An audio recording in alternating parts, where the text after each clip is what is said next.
slingshot of three different don't other spin. I won't, I bodies of promise. gravity, the other Gravitational planets, which pulls. the Yes. chances of Yeah, so it something must...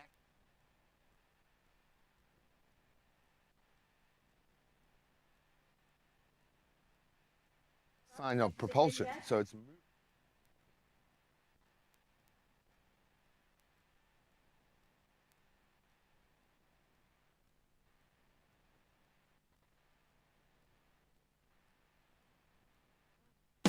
I step into the day with the dawn ringing in my ears. Oh, well, I tune into my TV show. No better way, I gotta get myself into gear. Let's go.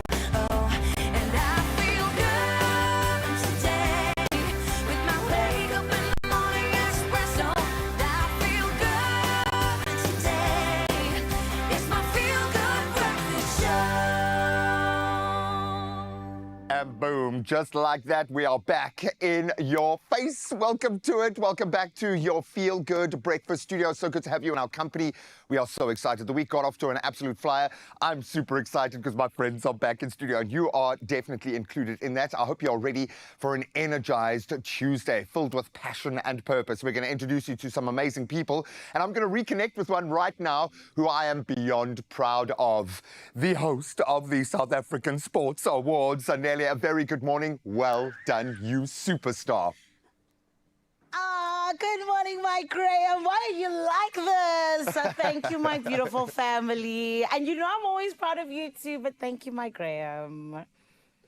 Oh, thank you so much. You guys absolutely knocked it out the park, and I think a massive victory for South African sports. So we'll continue to shine a light on amazing South African sportsmen and women. But I think over this month, being Women's Month, to be surrounded by such incredible women, just creating and doing and growing and changing the game, it's been such a pleasure. So, Zanelia, I've got to say congratulations on being a leading light this Women's Day or this Women's Month. Girl, how are you feeling now that you've put it all in perspective? Have you come back down to earth? Oh, my Graham, firstly, thank you for saying that. Genuinely coming from someone who's such an authority in South African entertainment. And I feel like just our landscape of genuinely allowing so many young people and women in general to shine. Thank you. But I feel out of this world. I feel like it was such a huge moment on Sunday when we got to honor the people who make us feel proud to be South African. I mean, sport is such a big pillar of hope in our country. And for me, it was so exciting to see, firstly, the young people come up and just really receive their flowers already. But I think it was also honoring people like Zola Bud, like Rassie Erasmus, the people who've been laying all of the foundation for young people to shine. But then also on top of that, the likes of Tatiana Schoonmaker, or rather, forgive me, Tatiana Smith. She won everything. She literally made me so proud to be a woman. And I love the fact that, you know, at the end of her swimming career, she's able to walk away knowing that she's been honored in such an incredible way. So, yeah. And I have no doubt that the passion, and I'm going to use my P word, purpose, all day today, but what you exemplify, I'm sure, would have validated what they are doing on a whole different level. I think this year we saw a different level of representation of a new South Africa, the South African stars that are about to take our sport to a whole new level. So, Zanelia, well done for exemplifying that. I absolutely love you. Then, of course, someone else was also involved and absolutely knocked it out of the park, but he's putting on his other hat, and I mean literally his other hat this morning. Ryle is standing by with those news headlines. Enough of all that celebrating right now. We'll get into it for the rest of the show, but yeah, what a moment it was. For now, though, I've got to don the hat for official duties because it must commence. And we're going to start off with national headlines first. It's 3 minutes past the hour, so let's get into it. Now, 2 men were shot outside Mitchell's Plain Magistrates Court in Cape Town yesterday, leaving 1 dead and another wounded. Now, police suspect the attack was gang-related, involving 4 unknown gunmen who ambushed the victims after a court appearance. Now, authorities are also pursuing 3 additional suspects linked to the weekend gang shootings, including the fatal attack on a 3-month-old baby in Bonteheuwel. Now, the Cape Safety Forum has called for an urgent probe into escalating gun violence on the Cape Flats. Well, next up, KwaZulu-Natal authorities have identified the truck driver involved in the fatal N3 crash near Bergville.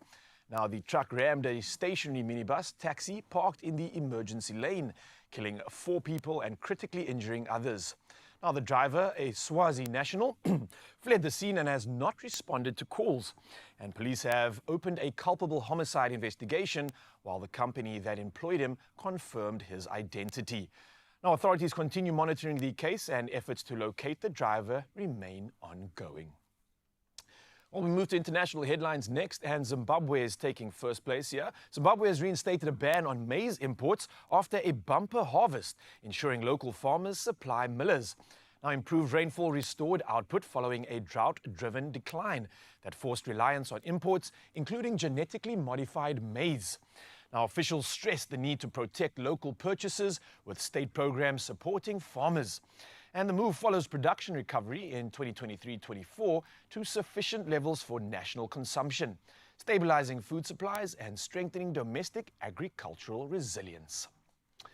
Well, next up, the WHO and World Meteorological Organization report that extreme heat increasingly threatens workers' health and performance. Now, millions are exposed to heat stress, risking strokes, kidney failure, and dehydration. And governments, employees, and workers are urged to implement adaptation strategies.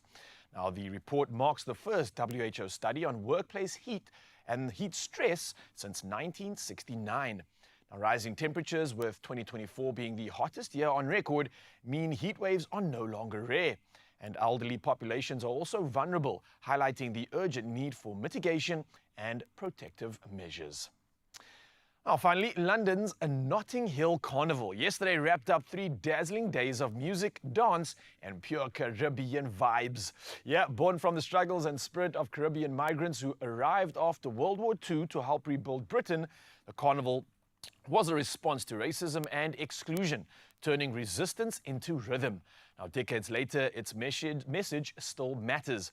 Now celebrated as Europe's biggest street festival, West London throbbed with life as Saturday's Steel Pan Showcase, Sunday's joyful children's parade, and Monday's glittering finale filled the sunny streets with feathers, sequins, and sound. Now, from reggae to soca, jerk chicken to rum punch, nearly 1 million revelers soaked up the carnival's unstoppable energy.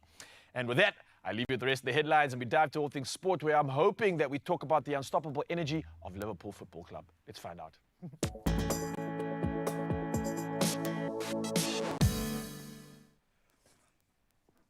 Yeah, believe it or not, Liverpool were able to beat a 10-man Newcastle. Crazy, man. We'll get into that in just a moment. I want to start with the good news first. In rugby, Springbok captain Siya Kolisi has been declared fit for South Africa's 2 vitally important rugby championship classes in New Zealand, where, of course, the Boks will attempt to end that 88-year winless run at Eden Park. It can be done. The Australians proved it can be done here. We can do it there. Pieter-Steph du Toit, Willie Leroux and Jan-Hendrik Wessels also returning to the squad, while Jasper Visser will be available for the second test in Wellington. That's after completing his suspension. So the signs are there. We'll get really excited about that one. Now, we move a little further afield as David Gaudu powered to stage victory on stage 3 of the Vuelta a España in Italy, outsprinting Mads Pedersen and red jersey holder Jonas Vingegaard. So the Frenchman's win now moves him level on time with the defending champion, who settled for 3rd after a pretty tough day that also saw his Visma team lose €250,000 worth of bikes to theft on the day. It's not just our problem. Crazy stuff. Now we move to cricket, and the Proteas women have gathered in Durban for a week-long training camp. That, of course, as preparations ramp up for September's tour of Pakistan and the Women's World Cup in India and Sri Lanka. What a test. So the extended 20-player squad now features uncapped all-rounder Luyanda Nzuza, and then a returning Danae van Niekerk. That's very exciting. Of course, has reversed her retirement to come back into the fold at just the right time. Really excited about that one. Then, yes, kudos are due for Liverpool, the reigning Premier League champions. They needed a dramatic 100th minute winner from a 16-year-old Rio Ngomoha to edge out a 10-man Newcastle 3-2 in an absolute Premier League thriller last night. So the champions led 2-0 through Ryan Gravenberch and Hugo Ekatike, who is going to be a handful this season. And that was before Anthony Gordon's red card. Then Bruno Guamares and William Osula brought Newcastle level, but Ngomoa's late strike sealed victory at a frenzied St James's Park. Wouldn't have liked to have been stuck in the parking lot after that one. Crazy stuff, and that's where we leave our sport for now. Let's get into our weather for this Tuesday morning.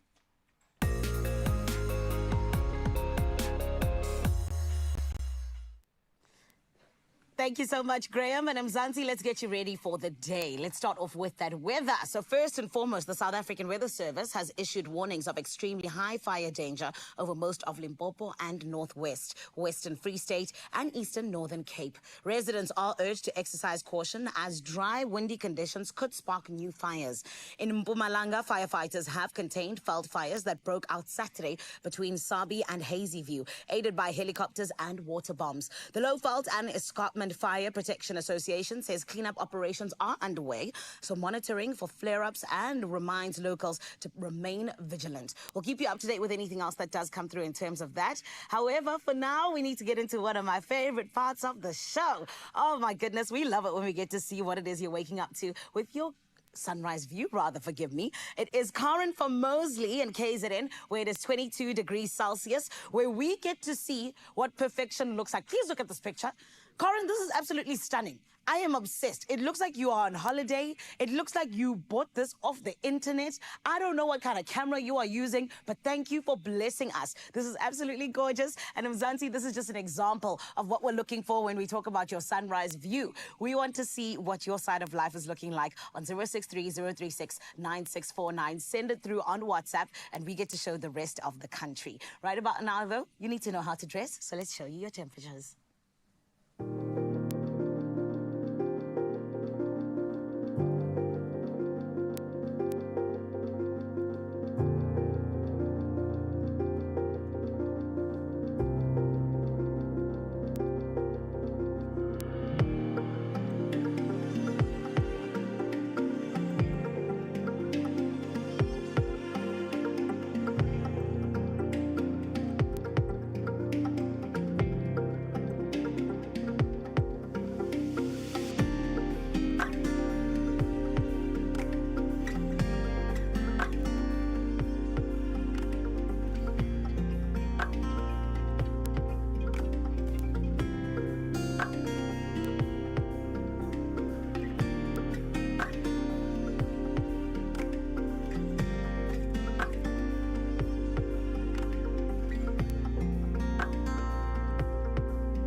Uppington, come on. I swear, Uppy's just going to drag us all into summer because Uppy's rules. We love you, man. I'm going to become mayor of that town, I promise you. Yes, I'm please. sorry to the mayor of Uppington right now.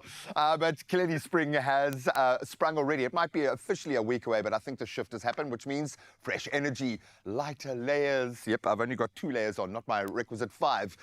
And new season style inspiration, and that's what we're here for. So today is all about effortless spring summer 25 vibes. Crisp white cotton tee, stone tone, slim fit linen blend trousers. Absolutely love that look for summer spring. Taupe suede mules and make a man feel just so relaxed. Bro, I'm feeling good, man. I can feel it. I can see Ready it. for the season. I like the little strap detail. Beautiful stuff. So option 1 we are liking is leather crossbody bag as well, because we like to throw that in, and a little bit of a cap. And I like the cap. I got to wear a cap last week and I felt awesome.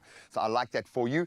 And then, of course, A is a textured, beautiful, styled reverse collar for a clean, breezy finish.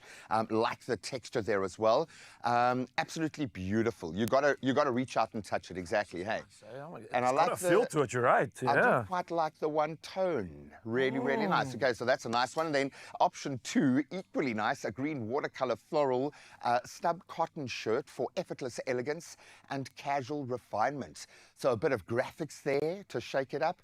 I like them both. And I like This is a tough one, man. I know, it's a very tough one. Jeepers. Do you know why? Because both are awesome. And I Both are think you'd look awesome. great Both in are going to work. I'm going to feel good in either. But Mzansi, the choice is yours. So come through and make me look good, because I'm ready to serve you. But not until you serve me with one of these options. Yep, you don't get to watch him get dressed, unfortunately, but you get to see him in it all day. Which one will it be? Please head over to the Expresso socials. Check out the amazing content that our team are putting out there. And while you're there, don't forget to vote for your favorites. And of course, add that hashtag styled by Woolies, and we might just give you your 5 minutes on air. 2 great looks for a great guy.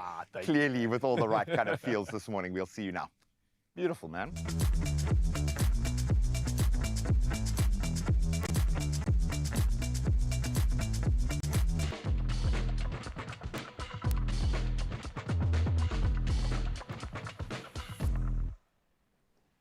Oh, Zanzi, I love it when you get to play stylist. Go and make sure that you choose the right one between option 1 and option 2. But what do you still get to look forward to here on your Feel Good Breakfast show? Well, first and foremost, we're getting into the Clean Pair podcast. And this, of course, is hosted by Klago as well as Utepo Mpela. And then also coming up, we get into the Decor Masterclass with Chocolate by Chef Sumeya. It's all happening in a little bit. Do not go anywhere. We'll see you after this.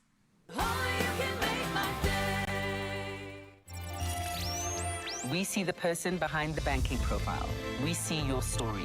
Expresso was proudly brought to you by ABSA. Your story matters.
It's my Feel Good Breakfast show. Welcome back, you beauties. Thank you so much for choosing to start your day with us. We know that you have many choices. Thanks for making us your choice on this Tuesday. So we want to put something to you guys because we need your input, please, this morning. And I think obviously going through the getting dressed process with Raul does leave a few questions. So I wanted to put to you guys, what is the first thing you think about when choosing your work look? Is it the weather? Is it your mood? Is it the meetings that you've got lined up? Interesting food for thought. It's crazy though, because if you're in Cape Town, you can't use weather as an excuse. Because it's summer and winter an entire day. Layers, so that's where layers began. It's all about layers, yeah. But I don't know, are you like a mood guy? Or to be quite honest, I've had someone else dress me for the last like 30 years of my life. So I basically just go into our stylist's group, look what I've got to wear tomorrow and make sure that I don't take your outfit by mistake. That's pretty much the I think everyone in South Africa hates you after that. Like, wow, jealousy has just risen, man. Thank you, Meg. And we have an amazing style department. Obviously, we plug into some pretty cool style trends as well. So I'm well looked after. You really are. And Zanzi, I feel like I'm well looked after because you are definitely still going to be coming through with my of course, you've got a few million people helping you. A few million people helping me. But right now, we want to know from you, how do you make these decisions? What is it based on? And maybe you've even got a picture of yourself with your work look for the day. Share it with us. We'll share it with the rest of the world. And we'll see who's looking as good as spring when it's sprung. Yeah, you know what I mean. Maybe we can help spring a little bit this morning. Let's spring into action. Please, I do need a photo from Uppington. I want to know, I can't quite remember what 35 degrees looks like. How do you dress in that weather? Exactly, or undress. Of course, a lot of silliness happening, a whole lot of fun. Let us know how you get ready in the morning. What's your first go-to? But right now, we're going to help you get ready for life with an unbelievable panel. Zanele's got the plug-in. Guys, can you please kill it? Thank you so much, gents, and a good morning indeed when we get to find out what it is that you 100% decide on when it comes to your clothing. For now, though, from clothing to sneakers, my friend, let me tell you a very big fact. In South Africa, the podcast space is growing so much that it is actually suspected that by 2027, there'll be 5 million listeners when it comes to podcasts all around the country. And this is why we love the fact that they are growing. And one such podcast that is out in the world is the Clean Podcast podcast hosted by Khabo Klape as well as Utse Bompela. And today we get to meet these gents who are not just partners in crime when it comes to podcasting, but they're also partners in crime when it comes to business because they own their own sneaker cleaning service. Everyone, let's give them a feel-good welcome, please. Thank you. Gentlemen, how are you? Just bright and early, man. Yeah, Fresh. yeah. Fresh, just like your sneakers. I like it. Keep it clean. Exactly. Yeah. You guys are looking clean indeed. But gents, let's get right into it because I feel like, you know, it's so lovely to be able to see when partnerships grow into so many different spaces, you know? So yes, you're doing the podcast, but let's talk about your business as well in terms of you and your sneaker cleaning service. How does this all come about and where did it all begin for you guys and who does what exactly? All right, so Clean Clarko is our sneaker laundering company. We started that out of the desperation of obviously like being so sensitive about who's taking care of our sneakers when we need them to be refreshed.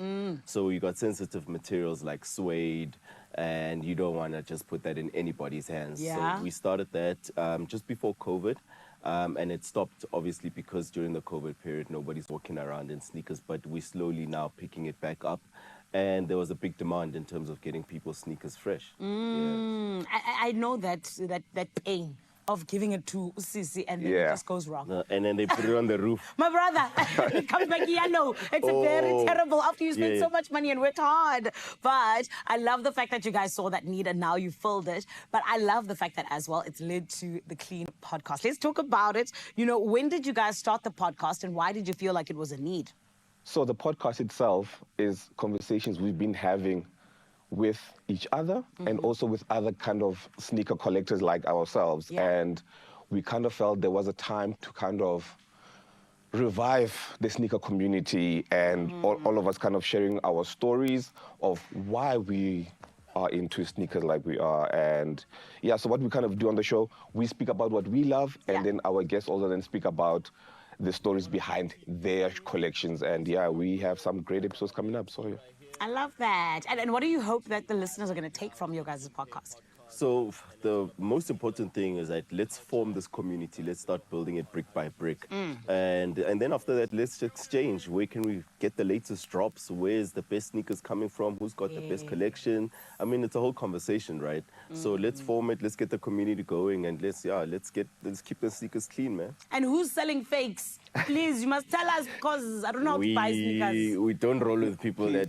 But that's what I'm saying. When you are in doubt, please just ask us. We'll let you know. Thank because you. there is... And we're going to highlight, obviously, where to detect and where to, like, make sure that, you know, on our podcast, we make sure that, what are those? We need to make sure that people understand fakes, what's real or not. Not what are those? That's so funny. But just let's talk about the sneaker culture as a whole. You know, it's evolved so much over the last couple of years, couple of decades even. You know, it being rooted in sports and hip-hop. How has it really changed? And how is it, you know, in terms of today? So, I mean, sneakers is an everyday business, you know. I mean, I don't even have a pair of formal shoes now.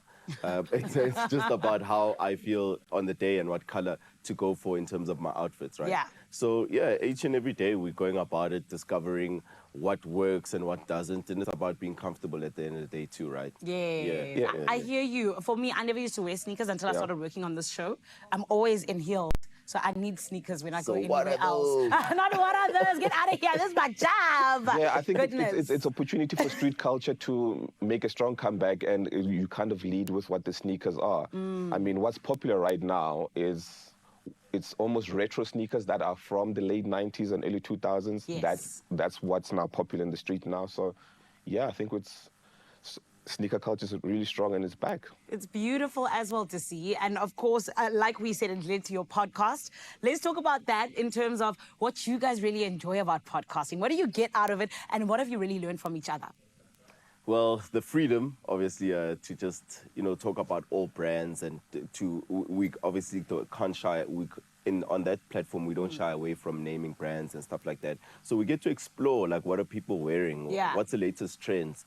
But also we get to, like, it's a mixed bag of culture, we get to dabble a little bit into the music space and also into the fitness lifestyle space. There's so much to speak around, so that's what I've discovered. Yes, because, some of the sneakers we do collect have a functional purpose, right? Yeah. Because I play basketball, he plays football.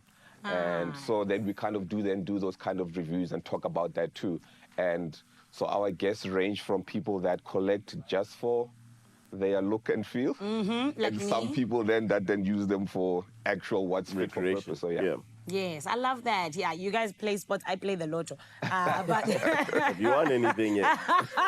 no, please don't ask me, thank you. The identities must be hidden. Thank you very much. But gents, let's talk long-term goals. What do you guys hope that you 100% just really want to get into when we talk about you and this podcast? What are the long-term goals? Long term, let's build this community brick by brick, sneaker by sneaker. And let's see where it takes us, man. Always make sure that you keep your sneakers fresh. Let's see how many feet we can touch in terms of our laundry business. Yeah. You know? Nice. Yeah. So we're currently just in Gauteng, but what we want to do eventually is then have a footprint all across the country. And we do have some people that have kind of commented on from Kenya and Namibia. So who knows, right? So we want to grow it as much as possible. I like that, a footprint. Yeah. Very nice, very Hey. nice. I see you guys, I see you guys. Let's talk about your collection before I let you guys go. Your guys' collection. Why are you both like, what, are you scared to tell us? Because, you know, it sometimes sounds like a reckless amount of sneakers that we got, you know. So sometimes, How many do you have and how much is it all together? so I'll let Tsepo start with that one. Please, can you tell me? I currently can't park my cars in the garage anymore. Yes. It's turned into a shoe club. That is hilarious. So the cars must sleep outside. So the I will- sneakers must be inside. Okay, so what's the most expensive sneaker you guys own? So I've kept my purchase prices at about 2005 so that I can get a long collection. So I'm sitting on about Really? like now one pair of type of sneakers in different shades. I've got about 65 of those. What on earth? Okay, so, Mr. I know you haven't kept yours. How much is your most expensive pair? These are rookie numbers. 65. Yeah, 65 is Light. called a Tuesday. So no. Yeah. So mine is a bit wider and Yes. a bit longer in the ears. So two bathtubs. Oh my goodness. Yeah. Tell us So very quickly. We're running out of time. Very quickly, the Tsepo. most expensive is probably in a couple of tens of thousands. So yeah. What is tens of thousands? Maybe 30,000. 30. You're about to say 50. Ha! This man. Okay, I need to leave now. Thank you, gentlemen. Thank you. Thank you for Because having I'm us. jealous. Thank you guys so much. And congratulations on your podcast and your amazing business. Awesome. Thank you for having guys. me. having Of us. course. The gents are doing it for themselves and they're absolutely killing it. It is the Clean Pair podcast. And of course, they're all things sneakers because they also look after your sneakers. You know what I mean? But my friends, it's so good to be with you. We're still going to be doing so much here on your Feel Good Breakfast show. However, for now, I want to check in on my handsome Graham there in Cape Teasy, Sheezy. Graham, are you still good, my love? I'm feeling very good about life right now. Yes, I've got my mates around me this morning. I'm loving that. And chocolate. If you like chocolate, stick around. We've got something very special today. The amazing chef Sumaya from Ganache Art is here for a chocolate decorating masterclass where she is going to hopefully teach us how to make chocolate roses using modeling chocolate. Intimidating for just about everyone, even a chocolatier. This is the kind of stuff you've got to get right. Sumaya, so glad that we're going to get a So chance nice to to work be together. here. Thank you for being here. I know you are unbelievably busy. There are so many different ways of approaching this. Even if we go onto Instagram to look at the amazing chocolate artists, I'm going to call you guys, that are creating work, there is so much happening. So maybe we can start with the basics. What are we working with for our base ingredient? What's in that little bag? So, in this bag, I've pre-made a paste, you can feel some, of chocolate and glucose. Ooh. So, normally chocolate, if it's melted, you'll find that the chocolate would set after a bit. But because we have our special ingredient, glucose here, glucose actually stops the crystallization in chocolate happening. So you can see it's nice and pliable and it's stretchy. So this is like the ultimate hack if you don't want it to crack or Yes, to be able to work with yes. it. But I suppose therein also lies the danger. You've got to be really careful when working with something that can be remolded constantly Yes, as well. yes. Ooh, okay. So where do we begin with the process? Because I'm seeing some amazing little tools here, but this is an age-old tradition. And I love the fact that we're dipping into generations worth of culinary knowledge when you get into this space. So I first started doing fondant sugar flowers, and then that's when I said, let me try it in chocolate. And it's amazing, and it tastes even amazing as well. Do the skills transfer? If Yes, you're it's- good with it's your actually- fondant? It's exactly, I think, it's almost the same. It's just that for chocolate, I would rather wear gloves so that I protect my hands from the heat, the chocolate from the heat. Okay. And also, you don't want to leave fingerprints because this is so sure. pliable, you can see fingerprints. Exactly. So its greatest weapon also is its greatest danger. You've got to be super careful in working with it. Okay. So what we're going to do is we're going to use a pasta machine to roll out our paste. And because it's nice and pliable, it's easy to go through the roller blades of the pasta and machine. you're going to get it nice and thin. But if we don't have a pasta machine, or you're just too, you know, we want to just You're be just simple. too rustic. Yeah. You can always have some cling wrap or a silicone mat down your paste, and then use a silicone A roller. a non-stick roller, or put another piece of cling wrap on and use your wooden rolling pin and roll it out. You are going to get an arm workout. But that's okay. That's good. okay. We're burning calories while we do it because the calories are going to come back in at some point. Is there is this the hack then for not sticking to your material in the same way we use a flour for? Is there something that you can use to not stick, or have you got to just kind of accept that you're playing between the lines, use your cellophane or a plastic wrap or something like that? So what you can do is, if you find it's a bit sticky, especially in an area that's a bit humid, then the paste does absorb some moisture because it has glucose in it. So it does attract some moisture. That's how it stays pliable and doesn't go hard like fondant. So what you can do is you can use some icing sugar or some corn flour, and that would help. So if you just dust a little bit on, or just put some on your hands, it'll help like for the moisture retention.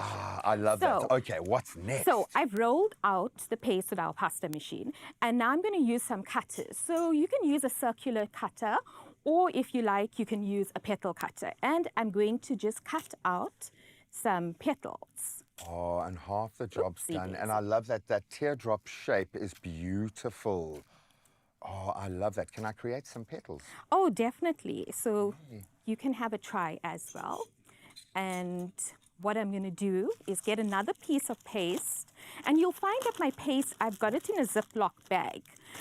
Because the paste does dry out if it's left open for a long amount of time. It can't go forever. Yeah, yes. you've So got to be aware. to protect it from getting hard, we do use, you can use some cling wrap or a bag to seal it. So we'll need roughly, say, about 10 petals for our rose. If you want to just make it like a blossoming rose, a small rose, so 10 will be sufficient. And then we're going to make our bud. So I'm going to give you a piece for the bud. Thank you. And I'm going to take a piece. And simply what we're going to do is we're going to use our palms and roll it into a ball. All right. And you'll see also the heat from your hands give it a nice sheen. That's a tool So in compared itself. to fondant, when you're doing a fondant rose, it's quite matte. So this helps it. And then we're going to use our index finger and we're gently going to roll one side back and forth to give it a cone shape. And then what I like to do when I make a lot of roses is I like to make all my buds first and let that air dry so it's not so pliable if I'm going to put a layer on. It's got a bit of structure. Yes. Okay. So how's that coming along? It's a little bit skinny, but it's a bud. Oh, but it's, you know, with nature, everything's different. So you don't need, it's not like molded chocolate. So it's perfect. Yay. So what we're going to do next is you're going to take a petal. All right, I'm going to let you carry on work on this. We're going to take a quick break, but you keep on going. We will return to our chocolate mastery station to see how our beautiful chocolate rose is going. We're doing things slightly differently. Sumaya is here. She is a chocolate artist, second to none, and she is opening up a window into a beautiful creative space. Look at that. And then we have our little rosebud, absolutely gorgeous. It's taken us minutes, but there are some tricks to the trade, and we'll continue with this in just a moment. Beautiful. Yay!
It's my feel-good breakfast show.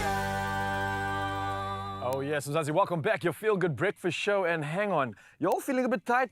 Well, join us now because we're about to make your neck feel real good. I think this is the time where we show you something absolutely incredible, especially when it comes to using your body. If you're behind the desk, you're working all day and you're sitting, this might just be for you. And this is an incredible 60-second exercise, a 60-second round of stretching that you can do. Take away some of the tension with just a few of these simple exercises. And G and I are going to show you how easy this one is. I love Ready, this. bro? Well, we're sitting down, so I'm here for this kind of exercise. All right, so Now, we'll this pop is the great. time on for now, just to have a reference, but literally we're going to start off with the following. Okay. Our upper traps. That's where we Okay. get a lot of tension in our neck. So For I want you sure. to place your left hand under your glute, under the buttocks. Got Then it. you take your right hand and you pull your neck to the side. And you'll feel a little bit of nice. tension being released in the neck there. And you kind of just want to hold this one. Ooh, we can do it another 5 seconds and then we can go to the other side, G-Man. So I don't know how you're feeling over there, but don't forget to breathe, man. Yeah, I'm well, going I was actually about to say exactly that. This is a chance to kind of get the meditative process going because you're just getting into your body, you know? You Yeah, can absolutely. Kind of sidestep all the other thoughts and So- just connect to body. Yeah, man, breathe through that one. If you need more time with it, take your time. But we're going to move on. We're going to talk about our levator scapula, right? And that's Okay. quite an interesting one. So what you want to do is, let's take our left arm and rotate it so our palm faces upwards. Take that shoulder, place it a little bit further down. Now pull your neck forward. Yeah, that's a beautiful one. Oh, wow, that's like Yeah. right below the shoulder blade, hey? While you hold that one, G, I just want to talk about one last one, and that's our scalene, and that's the one in the front of the neck. This one, you literally just turn your neck to the side like this, and there you have it. 3 incredible stretch exercises that can work to reduce the tension in our neck, reduce some of the headaches. You'll probably find G-Man here for the rest of the show, though, because Sure. everybody's going to benefit from this, and I hope you do too, Mzansi. We're talking about health right now, and we're going to carry on with that conversation right now. Oh, I'm doing that one again. that was That's good. All really right, nice. this is a eh? safe space between us, so let's get into the chats. Pot bellies, love handles, spare tires. We often joke about our increasing waistlines, but they could be hiding a deeper issue, and that is insulin resistance. Now, the silent disruptor is often the body's early warning system for more serious health concerns. And that's exactly why we've got Amanda Weber, a registered dietitian, here to shed light on what's actually going on, and also the proactive steps that we can take, yes, you and I together, Mzansi. So let's get into this. Amanda, welcome. Thank you. Thank you so much. For being here. And it's such an important conversation that we're covering as well. Many women, I think, in particular face Yeah. this, but I know men also are part of the conversation. So something seemingly innocent, like a growing waistline, right, can actually speak to some concerning health concerns, particularly when it comes to insulin resistance. You are so right. So let's talk about this. You're so right, because the increasing waistline is purely the tip of the iceberg. And the reason we say that, so we have 2 layers of fat. And just under the surface of the skin, we have the subcutaneous fatty layer. But if you dig a little bit deeper, under the muscle layer, you find the visceral fatty layer. And this is definitely the more sinister of the 2, because this fatty layer actually grows around the organs. And if kept unchecked, this visceral fatty layer will start behaving as an endocrine organ. And that is very worrying, because it will start producing inflammatory chemicals. So we know this is such an important thing to address. Wait, you said that if it continues to grow, it may act and operate as an endocrine organ. Exactly. So it's not just that we're worried about the fatty layer, it is what is going to do to the body. Right. And also what happens with insulin resistance is that it's not a stagnant condition. It will progress. And that is what we need to understand, that unless we address it before it becomes diabetes and before it becomes a bigger problem, because we know that diabetes is so inflammatory and has all these risk factors associated with it. What are some of the subtle but maybe hidden signs that we might be missing to indicate that your body is struggling with insulin resistance? So fatigue, major one. Often the patients complain, I'm tired all the time. Resistance to weight loss, they train, they don't know what they're doing wrong. But also symptoms like mood issues, mood swings, memory problems, skin tags more visible on the patient, cravings. So there are so many things, but what we understand at that inflammation plays such an important role. And to give you an idea of what inflammation is, just for those that don't know, Yes, please. a healthy, happy cell we can compare with a grape. Beautiful, firm, But an inflammatory cell, or a cell that is exposed to inflammation, looks more like a raisin. So the membrane simply does not work. So inflammation as a result is a big problem. Oh my gosh, thank you for that picture, because now all I'm seeing is a packet of raisins and I'm like, no, we want the plumpy grapes. Okay, so please tell me you've got some good news. What sort of advice could you give to patients who are currently experiencing these symptoms? The most important advice is take charge. Yeah. Take charge. Start with the eating. It's really important because we all know, do not eat the crisps and the pastries and the croissants. All the things all that you those crave and you delicious want. things. Yes. We know we should cut back on those, but more importantly is to introduce the things that the body really needs. And with that I mean add a good quality protein to most meals. Fiber is vital as it slows down the emptying of the tummy, and good fats are also important. So the dietary changes are really important, but even as important would, for example, be exercise and manage your stress well. Sure. And have a good sleep routine. So it's all these other things that we can do to really benefit the body long term. Yes. Thank you so much, Amanda, for coming through with all of that wisdom. Okay, no, it's it my really is a pleasure. serious issue, hey? Absolutely, Yeah. absolutely. Because like I said, it will not just be insulin resistance, it will progress to diabetes. And for example, we also see a lot of association with an increased weight line, with cardiovascular problems, diabetes, blood pressure, and even mental health. Yeah. Understanding our bodies is one of the most powerful steps towards better health and better well-being. And MNI is helping and encouraging you to recognize the signs, to take action most importantly, and get tested for insulin resistance. Because when you know better, you can live better. Absolutely love that chat. Thank you so much. It helps so much having the right people in your corner. Yeah. And of course, this morning, you're in our corner, or at least Ryle's corner. A little bit earlier, we put it to you, and we put a spotlight on Ryle's Spring Summer 25 style dilemma and put it to you guys to cast your votes. And the decision wasn't easy, clearly. So I think we need to go to the polls to see What are the how people people were saying? feeling. Sanette said, good morning, family. Right back at you. Option 2 gives the Ryle vibe and would look awesome for the look. Have a great day, everyone. You thought about it. The Ryle vibe. I like See, that. Yeah. I told nice. you have a vibe. Agnes, I love you, man. I love my name represented like that. That's how it's going to be forever. Forever. Graham They and Ryle. ham. Yep, Springer Sprung, definitely option 2 for me. Agnes, I love you. That's the Thank spring you so version much. of your name. Great. It is. Ham. Bam. Nama Barnett. Nama, good morning. One of our absolute regulars. Good morning to the awesome Expresso teams. We love you. I'm loving the effortless and chic vibe of both options here, but the green watercolor floral cotton shirt really speaks to me for spring. I think that's the key here. Might be And then onto grade something. 1 saying, great morning, Expresso family. Number 2, floral cotton shirt. The I people guess have the spoken. people have spoken indeed, G-Man, and I'm not unhappy about this because I think it personally literally man. personifies me as nature boy. We're talking about watercolors representing the ocean. We're talking about this beautiful print here, the flowers representing nature. So thank you, Mzansi. You really get me and you really have figured me out and I absolutely love this. The question is, with this little accessory, what do y'all think? Very nice. It looks like Nature Boy is turning over a new leaf. eh? Let's see what you did there. But listen, Mzansi, thank you so much. I feel good. I'm hoping I look absolutely good, but I think that's all thanks to you. So you've weighed in on some great options, and we found ourselves a winner, and I'm feeling like one right now. Oh, absolutely love it. You can shop it in-store, online, or on their amazing app. We'll see you in a second. Very good. Give us a twirl. Here we go, baby. Whoosh. Spring.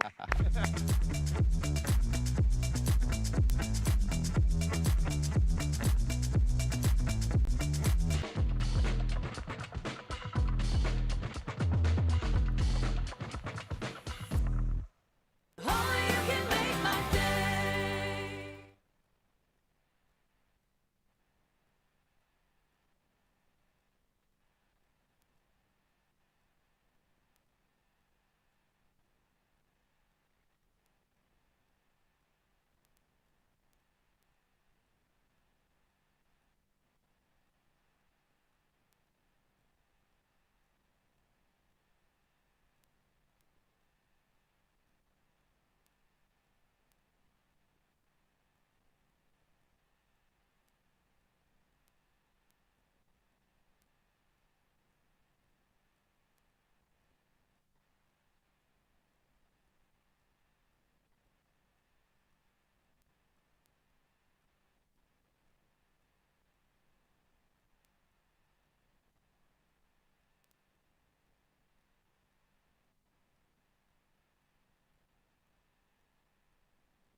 It's my feel-good breakfast show.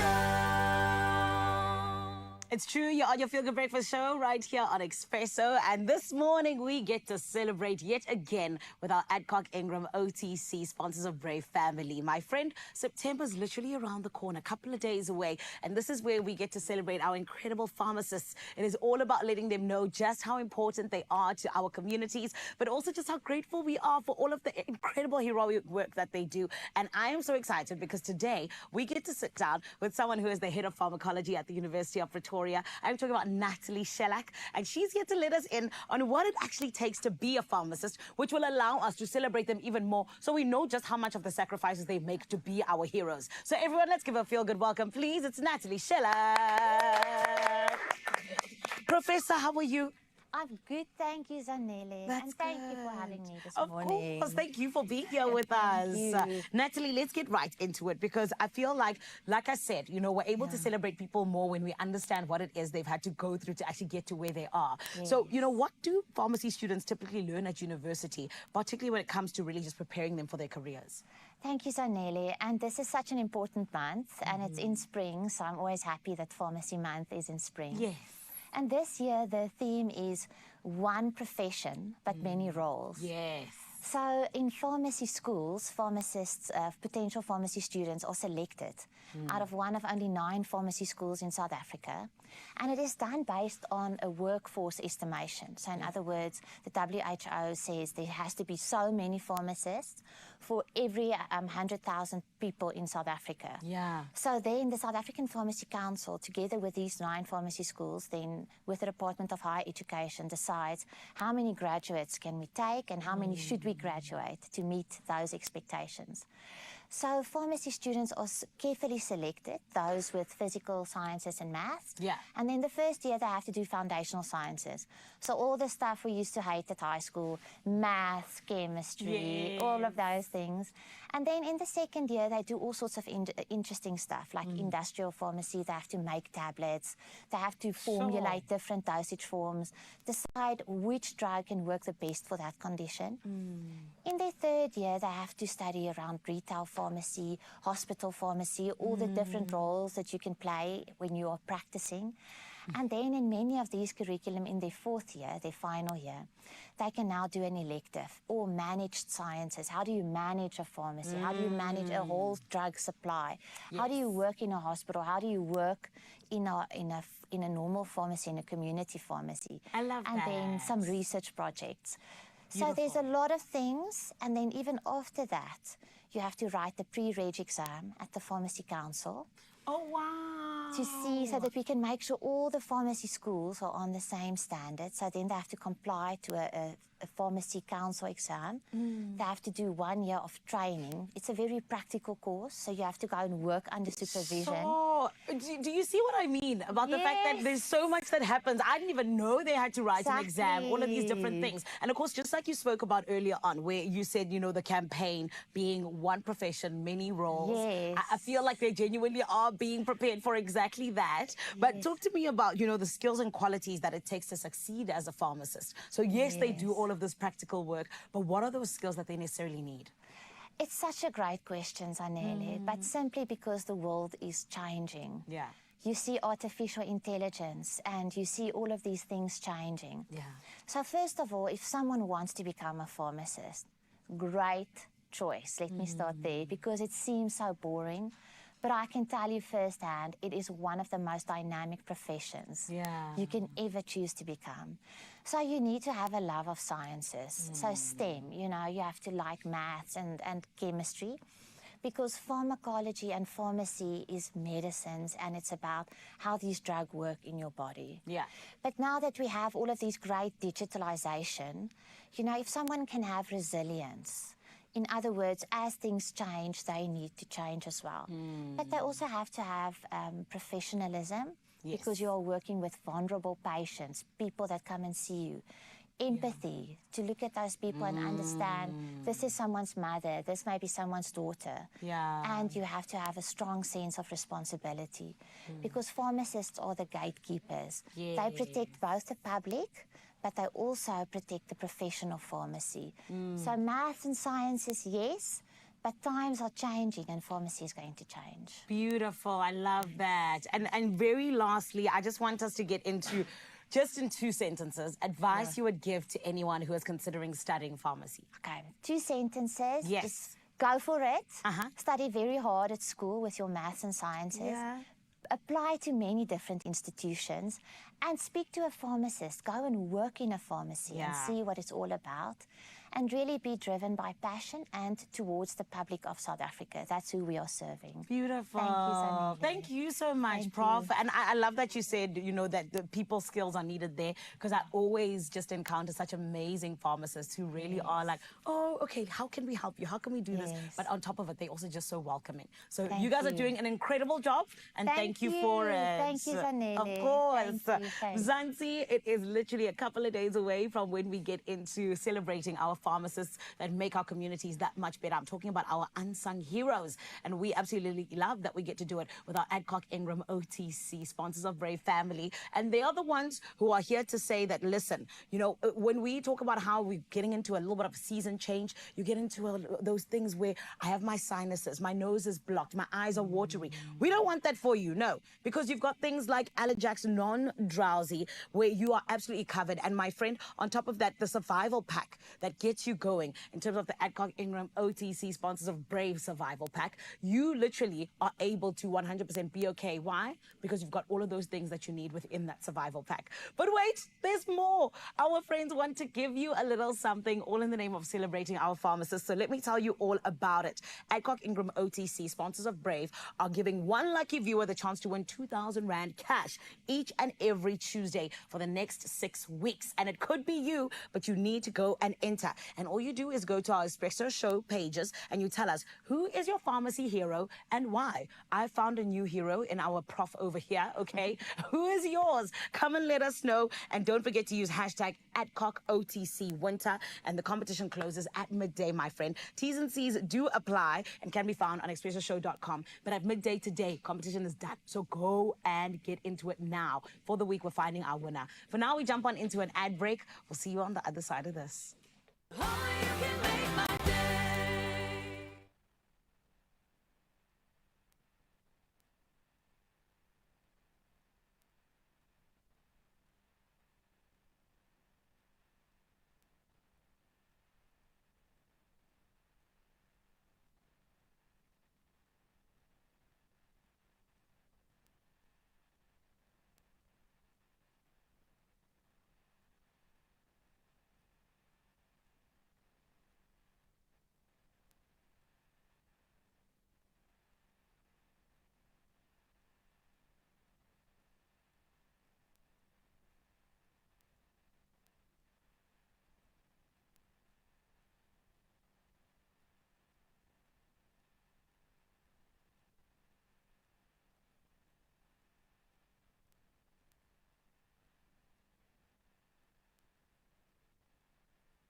It's my feel-good breakfast show.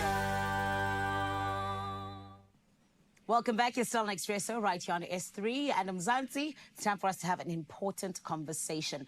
A defamatory video has recently been making rounds online, making bold claims that the National Lottery is being manipulated and there's insider involvement. This, of course, has allowed us to get to this point where we feel we need to have a conversation and actually speak to our family at the lottery. And today, we're being joined by Michelle van Trotzenberg, the head of marketing and corporate affairs at Ituba, who's here to help us understand these allegations, but more than anything, anything else, set the record straight. Michelle, how are you? I'm well, thank you. Thank you, Zanelli, for having us today on your show. Of course. And Michelle, I'm so glad that we get to sit down and actually have this conversation, because you always need to actually hear it from the horse's mouth. Absolutely. Yes. So let's get right into it, because this specific video that's going all around social media, you know, it suggests that lottery results are being rigged and manipulated for insiders. Can you talk to us a little bit about this? You know, is there any truth to it at all?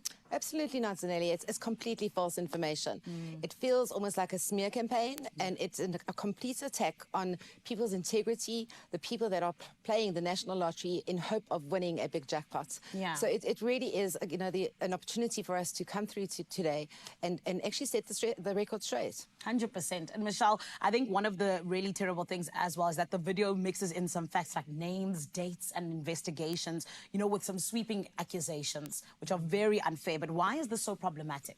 It's problematic because it almost feels like it's real. So the information, they're mishmashing the information. It's complete mishmash of half-truths, one-sided stories. And, you know, social media is a completely faceless medium. Yeah. So there's nobody that is actually owning the content, and it has major, huge brand repercussions. Yeah. It actually is affecting people's ability to want to play the National Lottery. A lot of people have said, oh, are you sure we can play? So it really is affecting a national brand. The National Lottery is a brand that is created specifically to generate revenue for good causes. Yeah. And that money goes towards NGOs, it goes towards sports, education, you know, very worthy causes. It's not a normal brand where, you know, we're just selling for profits. Yeah. We are actually changing lives through jackpot winnings as well as your good causes. That's so true. It's so true, and it's such a beautiful brand. And I mean, we've all seen the great work that you guys are doing, just like you said, with the NGOs and even just some of the really great initiatives that you do. But let's jump on into the fact that,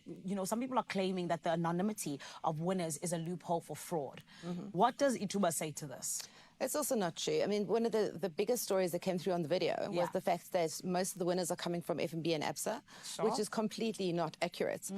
If you look at the winners that we've created over the last couple of years during our tenure, we've had over 500 multimillionaires created. Yeah. And there's people that are coming from your retail space. I mean, our biggest jackpot winner, the Powerball jackpot, who won 232 million, he bought his ticket in a retail store in Cape Town. Yes. We've had big winners like 167 million that came from a retailer in Durban. Our most recent winner was an ABSA winner. But it's also very important to remember that ABSA and FNB have been part of our partnership with the National Lottery even before our tenure. Yes. So they were the two banks that started to sell tickets, and then the other banks have joined on along the journey. So it's a half story, half-baked story, and it's really important that people understand when they say only coming from those banks, that's completely inaccurate. Yeah. We have winners that come from retail space, from the banking platforms, as well as our website. And that is why you have so many options for people to, you know, Exactly. play on, right? But also talk to me about how the video alleges systems were weakened to almost bypass identity checks. You know, how secure are your systems exactly? They're very secure. We know we've got two completely separate systems. We've got a central lottery system, which is where all the tickets that are purchased across all the different mediums goes into one system. Yeah. Then we have a separate system that is not attached in any way. So once we close our sales at 8:30, we then fire up an RNG, which is a worldwide accredited platform, which is a platform that has been utilized by lotteries around the world. The RNG system, which is actually one of the systems that is used for multiple games, even your gambling games, you know, those type of games. So it literally is a random generator of numbers that fires up. So there's no connection between the two systems. Yeah. So once the RNG is fired up, we get the winning numbers, and that is published on TV. So we do still have live draw shows. Yeah. It is a digital draw show because it is completely limited to minimal human intervention, which is exactly what the trust is. And that is why the draw machines is such an important part of our draw process, using a system that is completely accurate and also trustworthy. And only then, after we've had the draw numbers on the air, are we then able to verify the winners.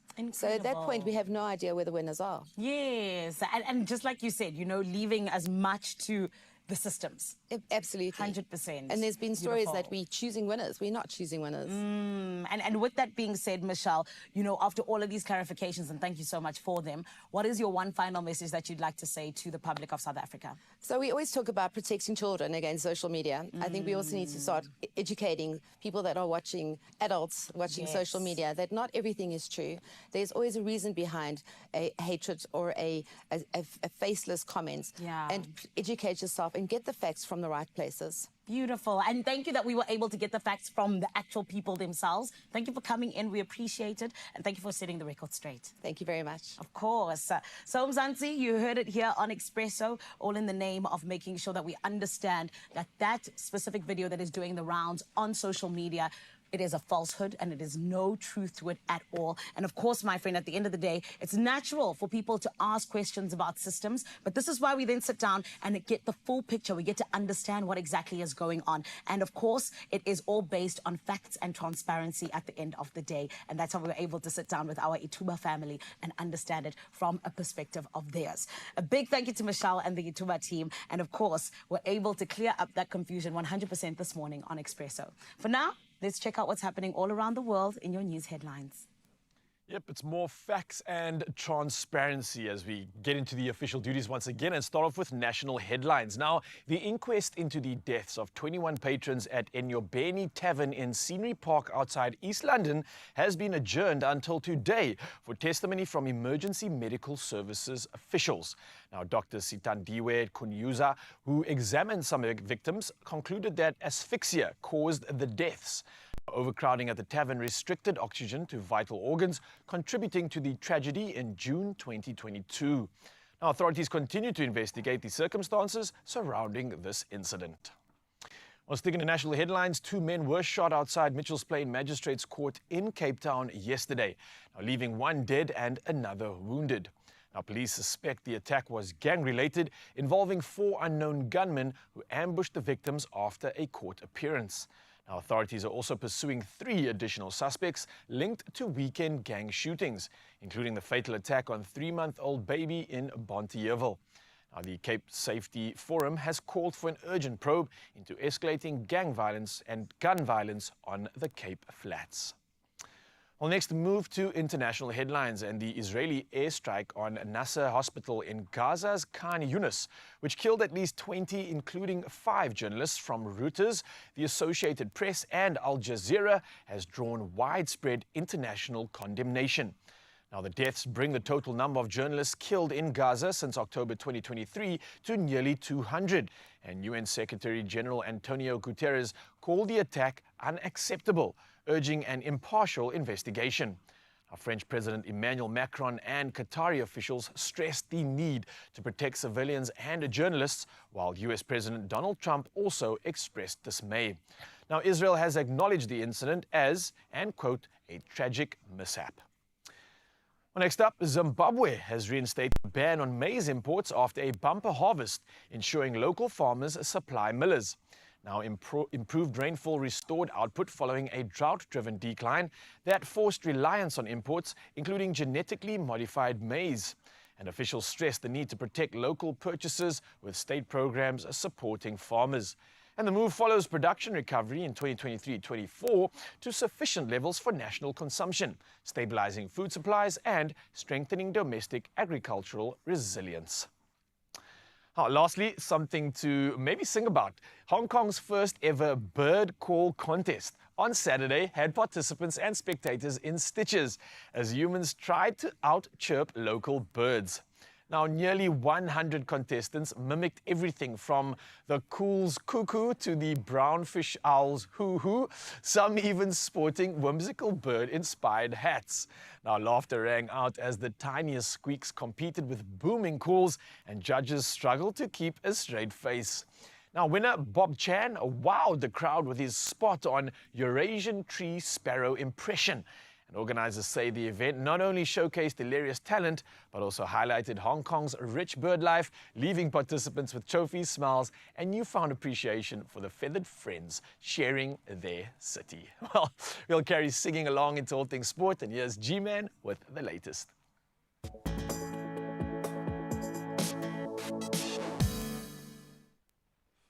Yes, we'll understand why the young man is singing his way into the sporting bulletin in just a moment with Liverpool's performance last night. But I've got some even better news. First up, let's start with rugby and Springbok captain Siya Kolisi being declared fit for South Africa's two vitally important rugby championship clashes in New Zealand, where, of course, the Boks will attempt to end an 88-year winless run at Eden Park. I mean, if Australia could do it in Johannesburg, we can do it as well. Pieter-Steph du Toit, Willie Leroux and Jan-Hendrik Wessels also returning to the squad, while Jasper Visser will be available for that second test in Wellington. That, of course, after completing his suspension. So the stars are aligning. Now let's get back out on the road as David Gaudu powered to victory on stage 3 of the Vuelta a España in Italy, outsprinting Mads Pedersen and red jersey holder Jonas Vingegaard. So the Frenchman's win now moves him level on time with the defending champion, who settled for third on the day after a tough day in the saddle that also saw his Visma team lose €250,000 worth of bikes, and that was to theft. Incredible. No one is safe. Now, hopefully the same applies to the Proteas ladies as they get ready to mount their campaign. They have gathered in Durban for a week-long training camp as preparations ramp up for September's very difficult tour of Pakistan, and then, of course, the big one, the Women's World Cup in India and Sri Lanka. And the extended 20-player squad features some uncapped names like all-rounder Luyanda Nzuza, congratulations, but also one name we love to see again, Danae van Niekerk. She has reversed her retirement at just the right time. So excited about that. All right, let's chew on the football gristle for just a moment. Our defending champs looked every part the defending champions last night. Liverpool needed a dramatic 100th minute winner from a 16-year-old Real Ungamoha to edge a 10-man Newcastle 3-2 in a Premier League thriller. So the champions led 2-0 through Ryan Gravenberch and then Hugo Ekitike, who I think is going to be a handful. Then Anthony Gordon was sent off with the red card. Bruno Guimaraes and William Osula then brought Newcastle level, but Ungamoha's late, beautifully taken strike sealed victory at a frenzied St. James's Park. This is going to be a season to beat all seasons, and that's where we leave our sport for now. Let's see if the roads are waking up.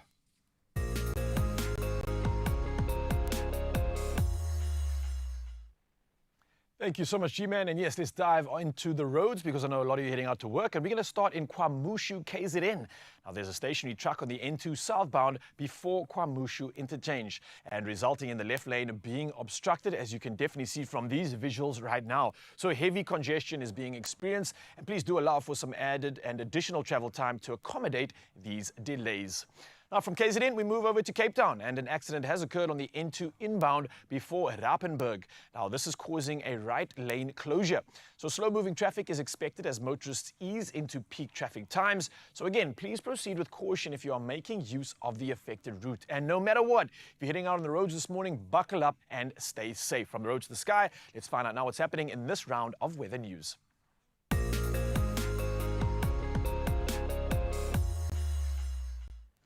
Yep, and now reporting once again from the world of weather, the South African Weather Service has issued warnings of extremely high fire danger over most of Limpopo and Northwest, the Western Free State and Eastern Northern Cape. Now, residents are urged to exercise caution as dry, windy conditions could spark new fires. And in Mpumalanga, firefighters have contained fault fires that broke out Saturday, and that was between Sabi and Hazy View. And they were aided by helicopters as well as water bombs. Now, the Lowveld, as well as the Escarpment Fire Protection Association, says cleanup operations are underway, monitoring for flare-ups and reminds locals to remain vigilant. Well, from our weather news, once again, we dive into our sunrise view of the hour, and check this out. Caroline comes through all the way from Langebaan with a powerful shot. The sun blazing in the center of this picture, just as you can see it start to rise, and it looks like it's going to be a beautiful day, 21 degrees Celsius. That's what the weather is that you can expect in Langebaan, and absolutely loving these sunrise views. A reminder to keep it coming, Mzansi, so we can see how you start your day, and that number is 063-036-9649. Wherever you are in the country, share your sunrise with us because it puts a smile on our dial. For now, though, another chance to see what temperatures you can expect on your side of town.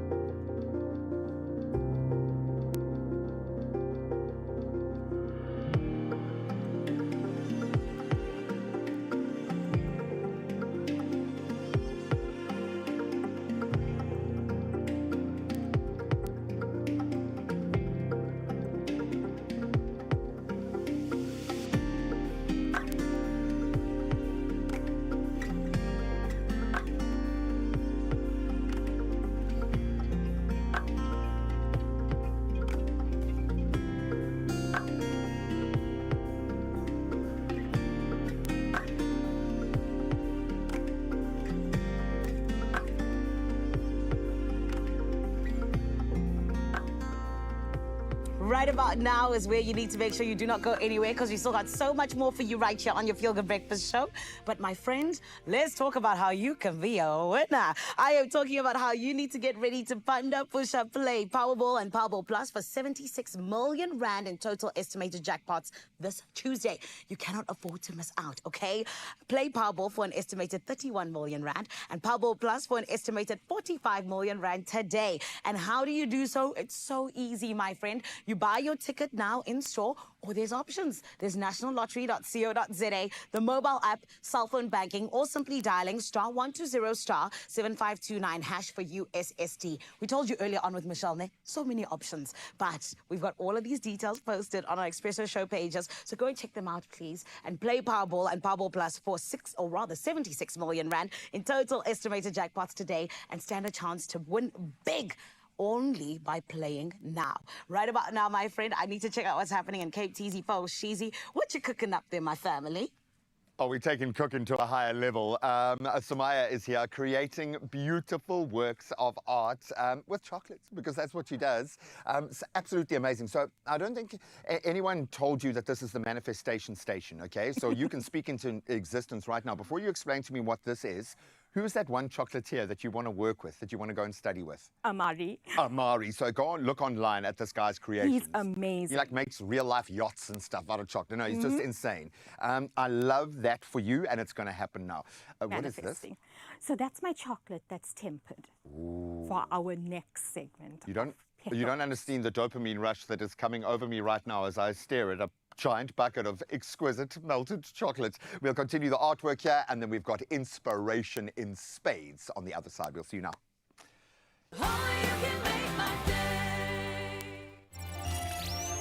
We see the person behind the banking profile. We see your story. Expresso was proudly brought to you by ABSA. Your story matters.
It's my Feel Good Breakfast Show.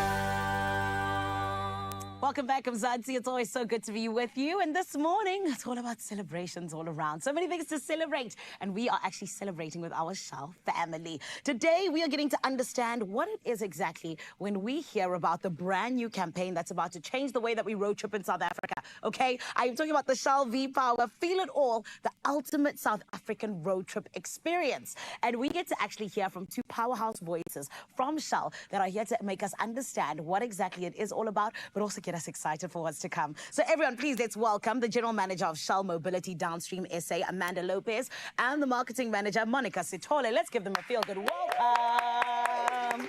Beautiful ladies, how are you? Good, how are you, Zanele? Amazing, thank you. Ladies, let's jump right into it, because I feel like, you know, this campaign really just does sound like the ultimate South African adventure. Let's talk about it. You know, what is the idea behind Feel It All, and why is it so special? Great question, Zanele, right? So Shell V-Power has long led with a functional message, right? The 100% cleans critical engine parts, right? And while that builds product credibility, we started hearing from our customers. You know, you're talking about taking care of my car. what about me, right? Yes. And so that insight revealed a gap in emotional connection with our customers, right? And we now know that customers want more than just the technical benefits. They want to feel something, you know, that sense of excitement, pride, confidence, empowerment, Yeah. when you know that you've taken care of your car and you filled it up with the most trusted fuel, Yeah. right? And so this campaign is our answer, right? Yeah. Strategically, we have repositioned Shell V-Power to emotionally connect with our drivers through the new promise, keeps your engine performing like new, right?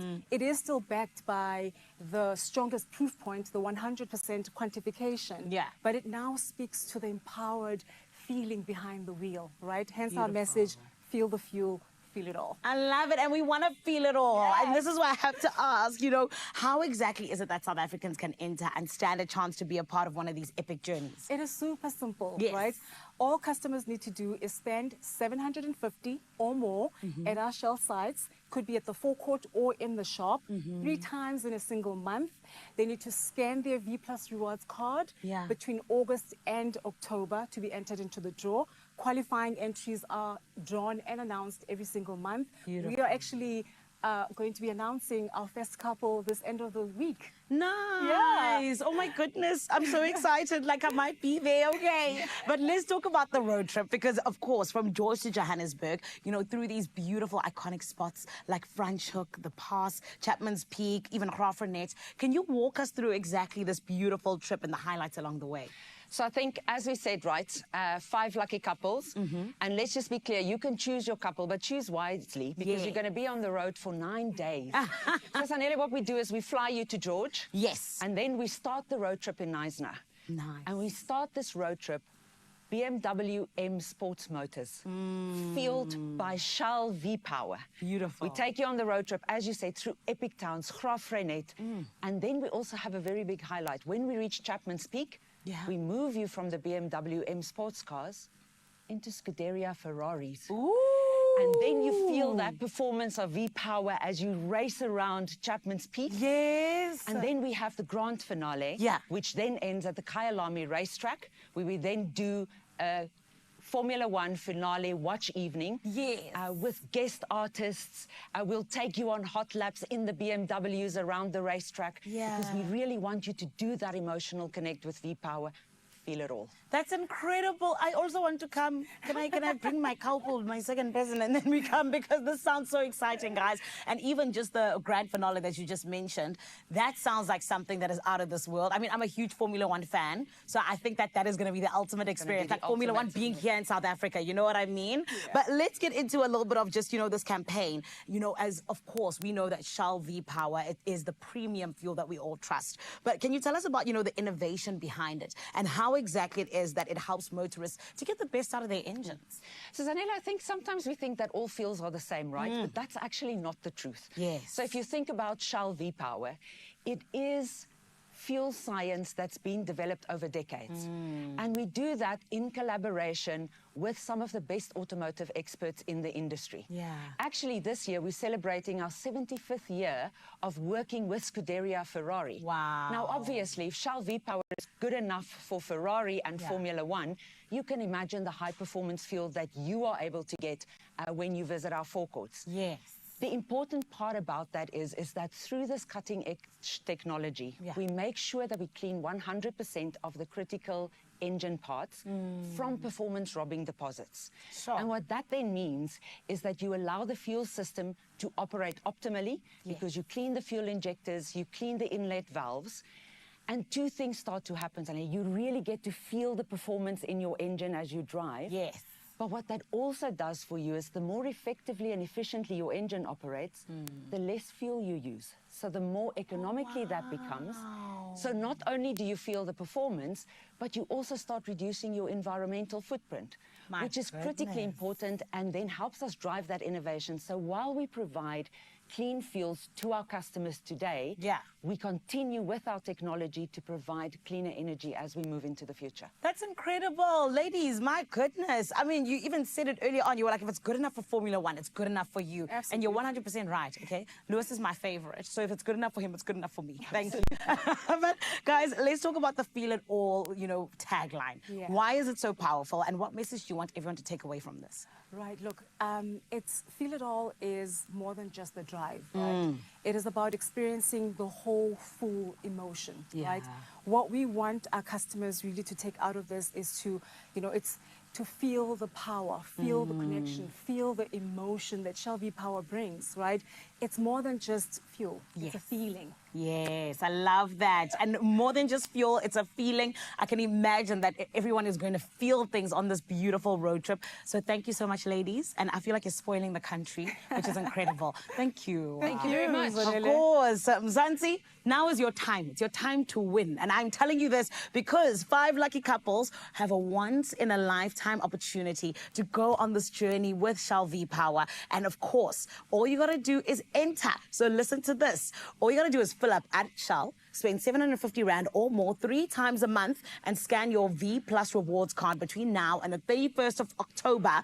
And you do that, and my friend, you could be on the road on the ultimate journey with Shell V Power. And of course, you heard about the great things that await you, from Chapman's Peak to delicious Ferraris to you now getting that Formula One experience. And more than anything else, I think just being able to go on the journey and being able to feel it all. T's and C's do apply, and I'm wishing you all of the best. I'm crossing fingers for you. But for now, you need to make sure that you stay tuned right here on your Feel Good Breakfast show. We've still got so much more to come. Okay, first of all, Zanele's lying. She was imagining herself there winning that prize, which is perfectly fine. I was imagining myself going to Wild Spaces. But of course, Wild Spaces need custodians like Fiona Miles from Four Paws. If you could take a road trip anywhere in the world, where would you go? I'm taking it tomorrow to Lions Rock Big Cat Sanctuary. It's based in Bethlehem in the Free State. And it is a magical place where they get conservation right. And if you want to know what that looks like, stick around. We'll see you now.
It's my Feel Good Breakfast Show. Welcome back as we continue our Women's Month celebration. And I know often it's a commemoration, but today it's a celebration. Across the world, women are leading organizations that protect animals with courage, with care, and with clear results. Impact. Now, Four Paws South Africa is part of that story, in fact, driving that movement. It's a woman-led team driving rescue, driving policy change, and most importantly, education where it matters. And their work opens farms, communities, and the wild world with one simple belief: a life in a cage is no life at all. And joining us now is the director of Four Paws South Africa, one of my favorite human beings on the planet, Fiona Miles, who is going to share some insights into what I think is shaping animal welfare in South Africa and hopefully going to become a leading light for the rest of the world. So thank you for doing what you do. Thank you. Thanks so much for having us. And I think also just recognizing the incredible work that goes behind. There's so many people that are on the, women-led and unsung heroes that work every day tirelessly. And majority being women. Yes. And that's been my greatest discovery working in this purpose-driven space, is the female-driven networks that are creating real-time impact. What do you think being a female-led organization brings to the party? How does that change things, the way that you plan, the way that you decide, the way that you act? What does that, how does that dynamic shift within an organization like this, do you think? I think it's how we shape it is it's coming from compassion. So it's very deeply rooted in compassion, very deeply rooted in the way that we want to see the world for our children. And so from Four Paws, we have this movement that we want to create to live kinder. We want everybody to recognize that living kinder can be small things that we do every single day, but it's rooted in compassion, rooted in integrity, and rooted in wanting to see a better world in the future. And strategically, it's a lot more successful. There is a reason why when we invest in women within communities, certainly at the baseline of how most South Africans are living, it used to be 4 times. Now you get 8 times the return on investment. That's what you'll get if you plug into communities in South Africa where women are leading, matriarchs are leading that charge. But in, I think, your case, leadership isn't just a title. It becomes a completely different mechanism. And obviously there is an element of being able to pick yourself back up after being knocked down, a resilience that I think is a very powerful female energy in that space. But that level of empathy, when you enter into these spaces, how do you approach your big challenges? What is the first emotion that you have to deal with? Because I'm thinking this is strategic, but everything that you do has an emotional underpinning. It does, and I think that's why we come in it, as I said, with compassion and kindness, but definitely we have to plan very strategically, as you say, and with precision. We can't just, come in and be over-emotional. If you make a mistake in your space, bad PR is devastating. It is. And so being well-organized, having a great team of women that are very well-organized. They don't, let's put it this way, they don't mess around. But also, I think it's the empowerment and wanting to see that whatever we do is one thing, but if other people can follow suit. So we really appreciate working with volunteers. Volunteers obviously emulate and work and can spread the word. You know exactly where their heart is. And you know where their heart is because they're coming at it. I had a lovely meeting with some of our donors the other day, and all they want to do is help. All they want to do is support, and they are also women and even men. And everybody wants to be able to have the opportunity to do something. And I think for Four Paws, creating that space, creating and convening people, bringing people together to be able to do something, to be able to do that one thing that makes this world a bit better. So much bigger than the sum of the parts as well now. Exactly. And strategically it just works. And I think there are elements that other organizations, certainly within a commercial space, within the service delivery space, could take major lessons. Where do you think the biggest difference from the female-led network is going to come to bear in your space? Is it the rescue work? Is it the law change? Is it the education at the base level? Because you've got a number of arrows in the quiver now.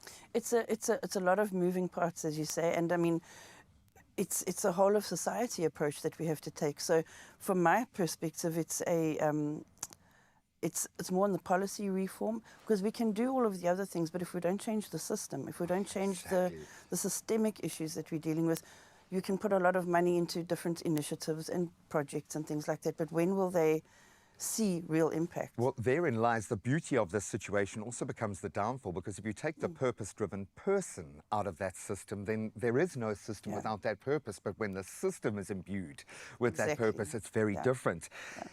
How are you guys, because it feels like you empower those that work with you, and I think why other NGOs working in the welfare and human space, the animal and human spaces are gathering behind you is because you collaborate, but moreover you create space around you for others to shine. How do you do that? What's the mindset when empowering women within communities, within organizations, the NGOs that you work for? What's the secret to getting that right, do you think? When I started working in the NGO space, I found it very fragmented. So everybody was working on their own thing, very tightly holding onto the donor money, Yeah, the their little piece slice of the pie. And I Yeah. really understand that because obviously everybody's purpose-driven and they want to see that impact. But what we found is starting to work together, starting to collaborate, starting to have these conversations that we've been having over the last years, suddenly creates this momentum. You start to feel that inspiration from each other.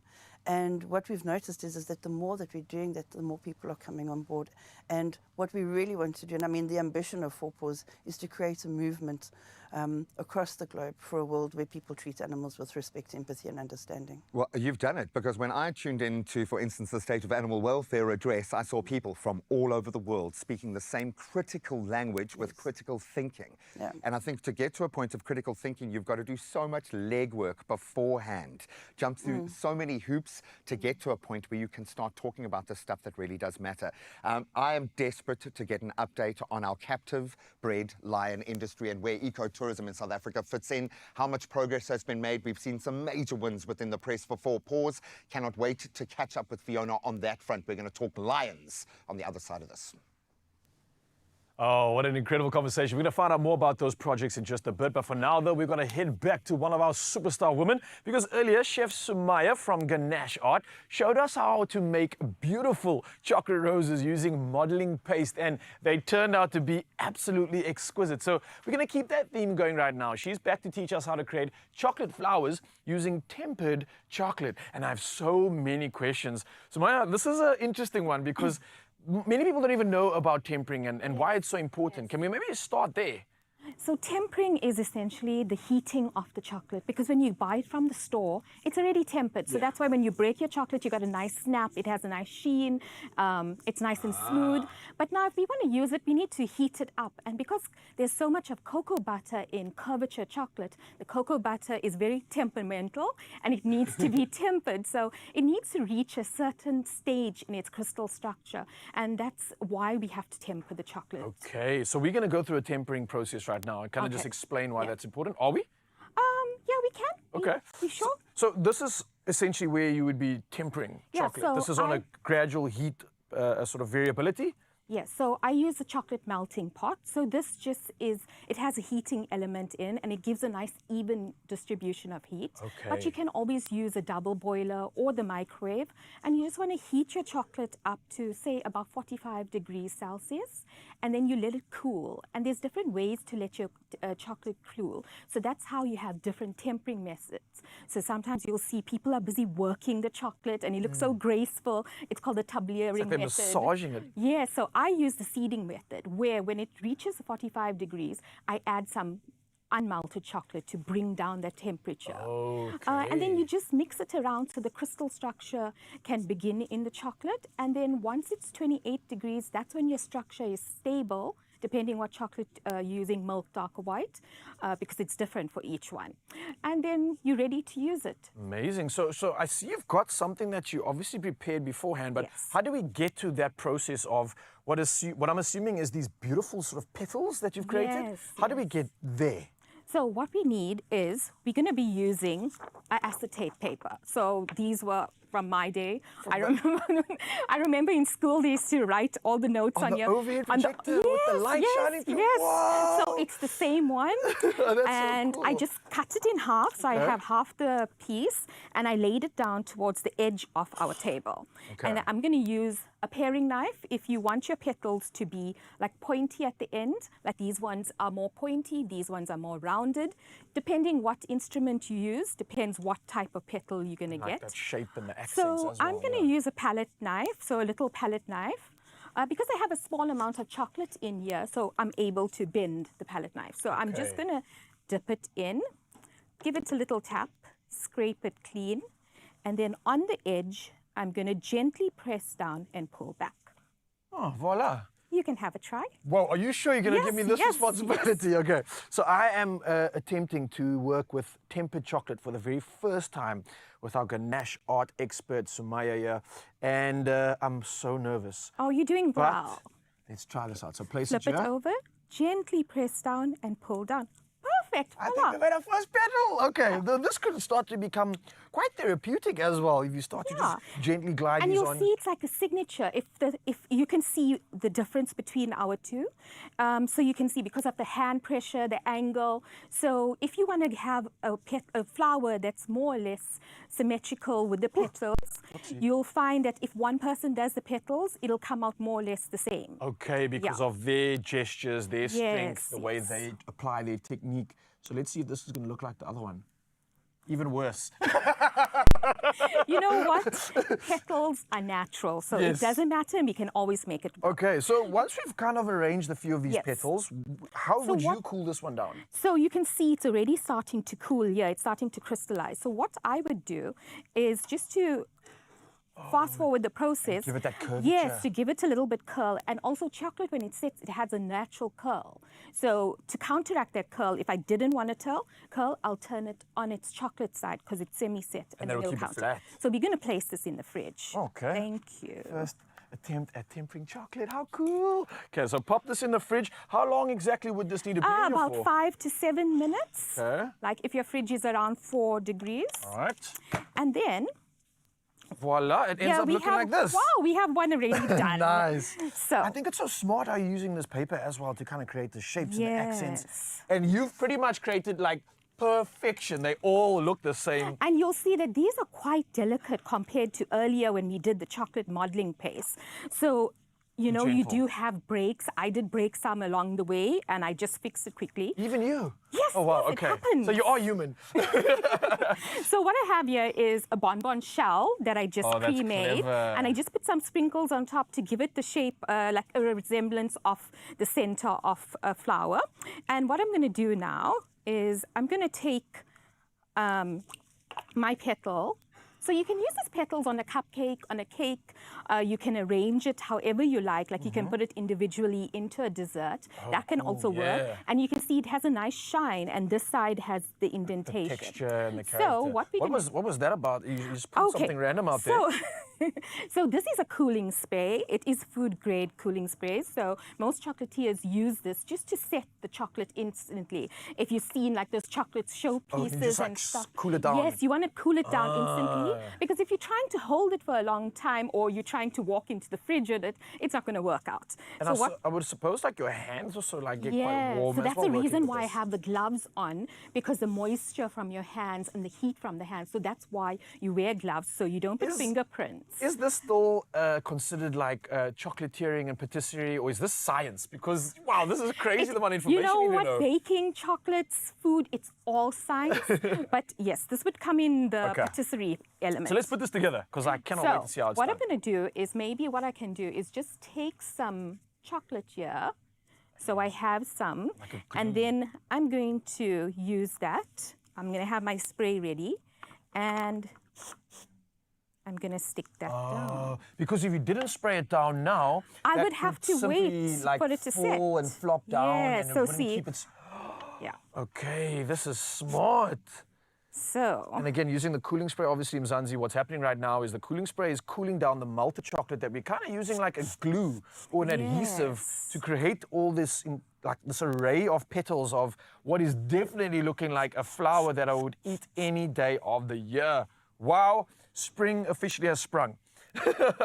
And it's such a, again, and I can't help but not say this is so therapeutic. If you're into like arts and crafts, maybe having fun with the kids, this is a delicate way of putting like a beautiful picture together, and I think this is just exquisite. So while we carry on putting our masterpiece together with Samaya over here, you can find out some more of the inspiration. Go find her online, go see some of the creations that she has at Ganache Art. It is inspiring to say the least. So Samaya, thank you. We're going to touch on the finished product in just a bit, but we got more magic to continue right here on your Feel Good Breakfast Show, and I'm going to try resist not eating this. Wow.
It's my feel-good breakfast show.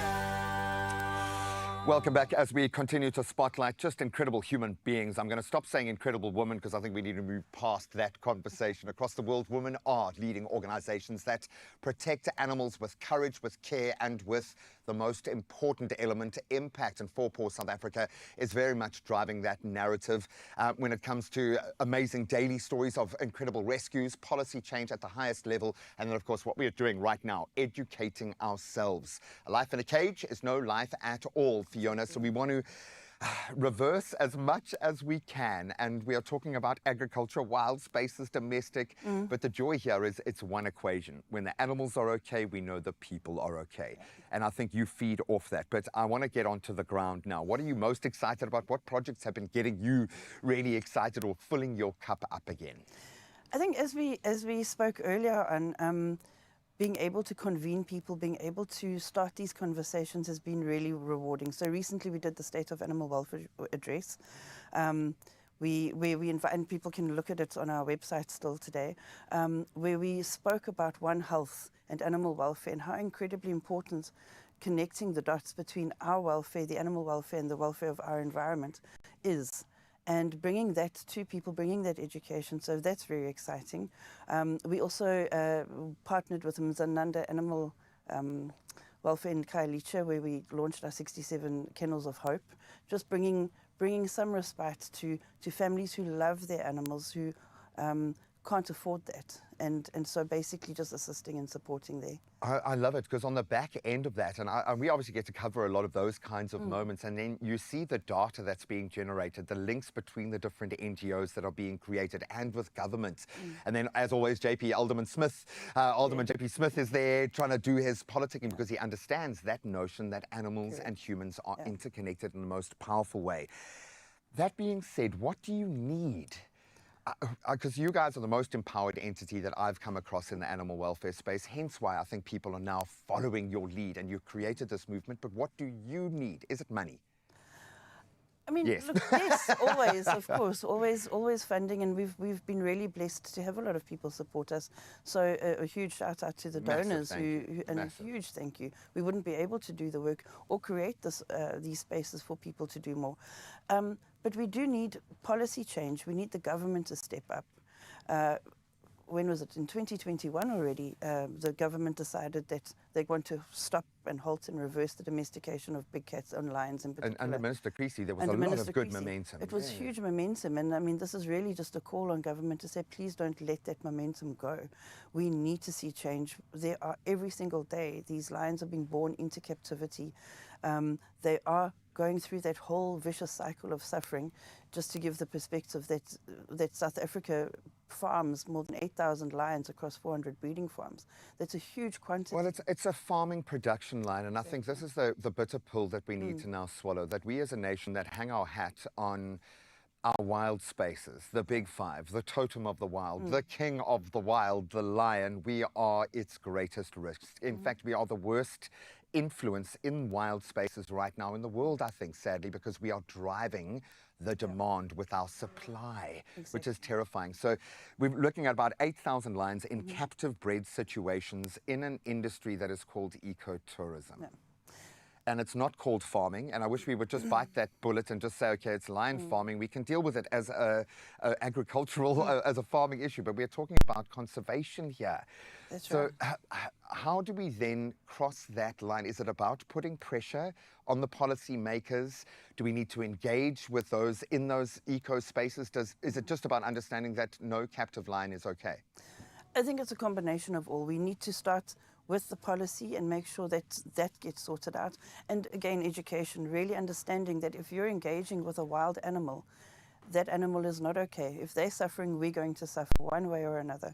And once again, education, creating the accessibility. What we want to see is wild animals in the wild. We want to see farmed animals in a space where, yes, they produce food, but in spaces where they're not suffering. We want companion animals to have access to veterinary care and loving homes. It's about accessibility and creating that awareness. So I think joining forces, again, that movement I was speaking about, where we join forces with people from the industry, from NGOs to government, and actually say we want to see a turnaround. Because at the end of the day, in 2030, 2050, I don't know what the date has to be. Yeah, but I think it's getting closer and closer, unfortunately. But you feel it. You're actually starting to feel My that biggest change. worry is that we have an emotional disconnect with nature. Correct, Hence yeah. why I'm going to call them wildlife influencers. And there's some amazing influencers in that space that are showing themselves engaging with wild animals. I did it. I had an opportunity to have an experience with a wild animal, and I jumped at it, and it was life-changing, but something didn't sit with me after the fact because it wasn't a real experience in the wild. It was doctored to give me that experience, and that didn't feel like conservation or wild in any way. And as much as I feel privileged to have had that moment, I can understand we are creating the wrong perception with people playing with lions.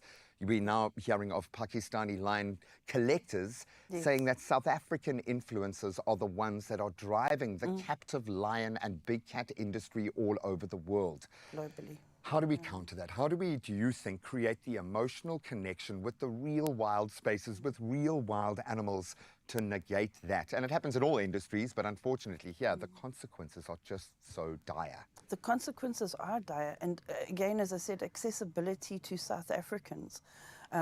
We obviously are dependent on the international tourists to come through and have that experience, but we should be giving accessibility to South Africans on a daily basis, to schools, to children, and there's different ways. I mean, even through the classroom, even through Let's have a learning. camera in every park. Camera in every Come park. on. Just accessibility through television as we're sitting here right now. But it's really creating that awareness that and that connection, as you said, the disconnect is very real. We feel that on a daily basis when you can see that emotional disconnect when people are hurting animals. I don't know where it's available. I know Aaron Gakowski created a film, Dethroned, that was just mind-blowing. And I think the best kind of overarching view of where big cats are in the world and that beautiful, complex relationship between man and animal and how that plays out in culture, in spirituality, and in everyday life. And I think when this story is all told and it's becoming a black or white, pass or fail kind of story, we are going to owe Fiona, 4 Paws South Africa, the female-led network around her, a massive debt of gratitude. So I'm going to say it again. Thank you for the efforts that you put in every day. Thank you so much. Thank you. All right, so you can visit 4paws.org.za. You can follow at 4pawsza and at 4pawssa online. They have got so much going on. Consider giving something monthly if you can handle that. Most importantly, volunteer your time, your energy, the way you shop. Everything sends a message. And with Women's Month not quite done and dusted, think of how you can activate the female-led network around you to affect real impact. Thank you so much, Graham. I love these conversations we're having. And of course, we love the fact that we're getting to celebrate and spotlight our women in the month of August. Now listen, my friend, when women tell their stories, they don't just rewrite history. No, they create the future. And this is why we absolutely love that Ayanda got to go out to the Nairok Sculpture Park and hear about these beautiful womanhood stories that truly are allowing women to shine in the most beautiful way. So let's take a look at what exactly went down and how indeed APSA is yet again showing women that their stories do matter. This Women's Month, APSA is celebrating phenomenal women shaping the creative space through song, poetry, dance and art, telling these stories because they matter. Today we are at the Nairok Sculpture Park and you are our VIP guest. Let's go check it out.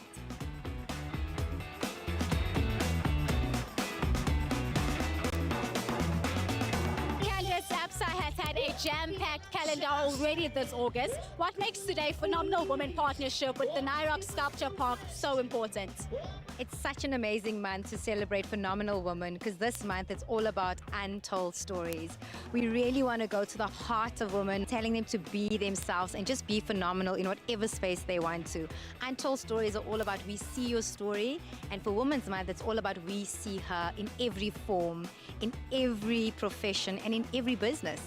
We do know that APSA is supporting women throughout the year, but can you get into the specifics of what it is you're doing outside of August? So what's amazing is specifically in sport, we focus with women in cycling, in running, as well as golfing. So really investing in the empowerment within the sporting space. In entrepreneurship, we have a partnership with Visa She Next, where we're contributing to small businesses to really build them and mentor them. And within a colleague perspective, 52% of our colleagues are women, and we're looking to grow that year and year. But something that we're most proud of is we invest 3.2 billion in procurement for female businesses, and that is going to continue because we know that women are the next generation of creating jobs and really creating an economy for all. People power. We got people power. We got people power. We got people power. We got people power. I think it's safe to say that for the longest time, women have not been given their flowers. So to be able to attend an event that is all about women performing, women showing their craft, it really feels like we're living in a time where we're pushing the boundaries of separating between male and female, but rather celebrating us as a people instead of focusing on our gender. Women have gone through a lot, and to be celebrated a whole month, it's amazing. It's just inspiring also just to see women coming out of the woodworks and, you know, just expressing themselves and seeing more of them and seeing how much we actually love each other as women. It's always good to celebrate women. Many things live because of women. We are because of a woman. It's always a good idea to celebrate women. ABSA is all about celebrating women, and this time round you want to hear our stories. How can we get involved in that? Well, ABSA's always spoiling, you know this, Ayanda. So we have a beautiful partnership with Power FM where we're inspiring women to tell their stories. So they just need to tell their untold stories and follow us on absa.South Africa, tell their stories, and they have a chance to get a 5-minute interview on Power FM and 20,000 Rand to amplify their stories. So it's not just about telling your story, but let us inspire you, let us spoil you this Women's Month. So please share your stories with ABSA because your story matters. ABSA's tagline for the longest time has been Your Story Matters, and they've just switched to We See Your Story. And in the month of August, they're focusing on We See Her. And they are truly showing us that they mean this by throwing events where we get to speak with each other, hear each other's stories, and not feel ashamed with sharing it. When you see somebody else step into their lives, it gives you all the courage you need to step into yours as well. And what a beautiful way to do it with ABSA.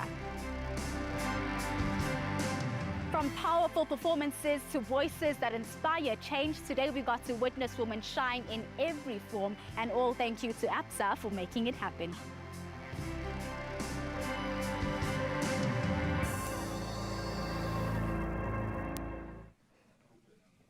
Oh man, yet another reminder of why every story indeed does matter. And of course, it's ABSA that is celebrating women and just reminding them of their power, because when one woman rises, we all rise.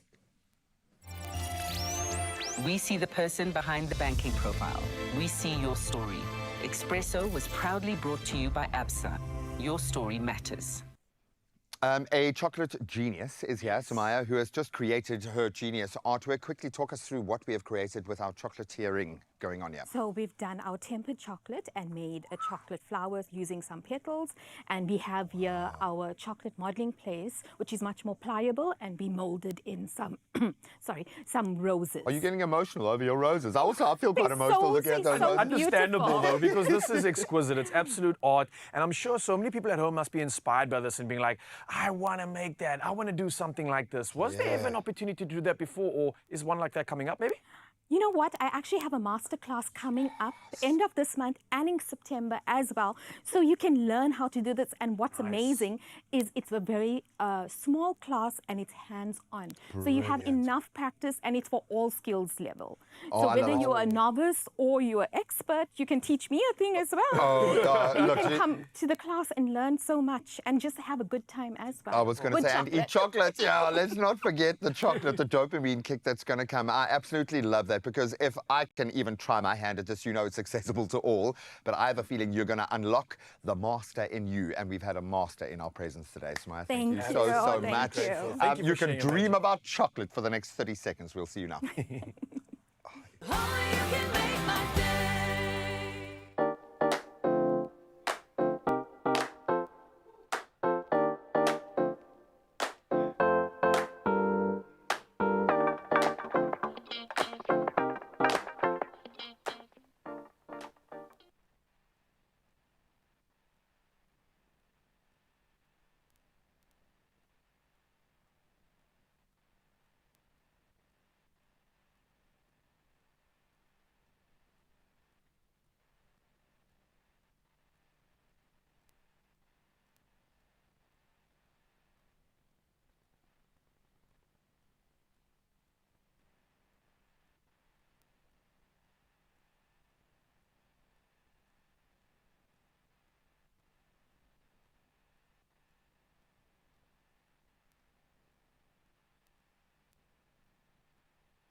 It's my feel-good breakfast show.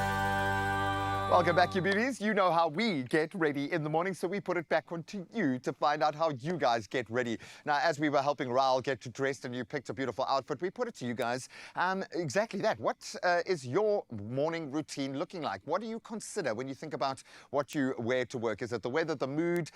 Is it the meetings coming up? Let's see how you guys are preparing for your day from a fashionable sense. And we've got Bredwin saying, good morning. The first thing I think about is how cold it will be today.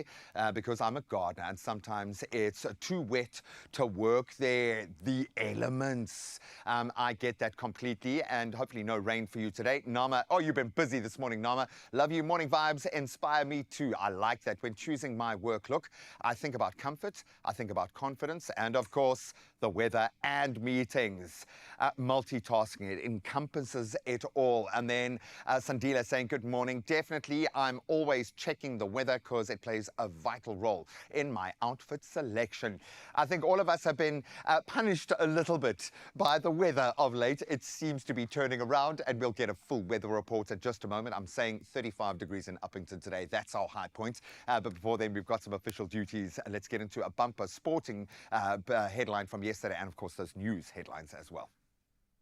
Aye, Captain. Yes, indeed. Official duties must commence. It's just about to go on the hour, so we can call this perfect timing. So let's head on to national news first. And a Bureau of Market Research report shows South African women earn 41.8% of cash income compared to men's 58.2%, despite comprising 53% of the adult population. Now, the findings highlight structural inequalities that persist across the workforce.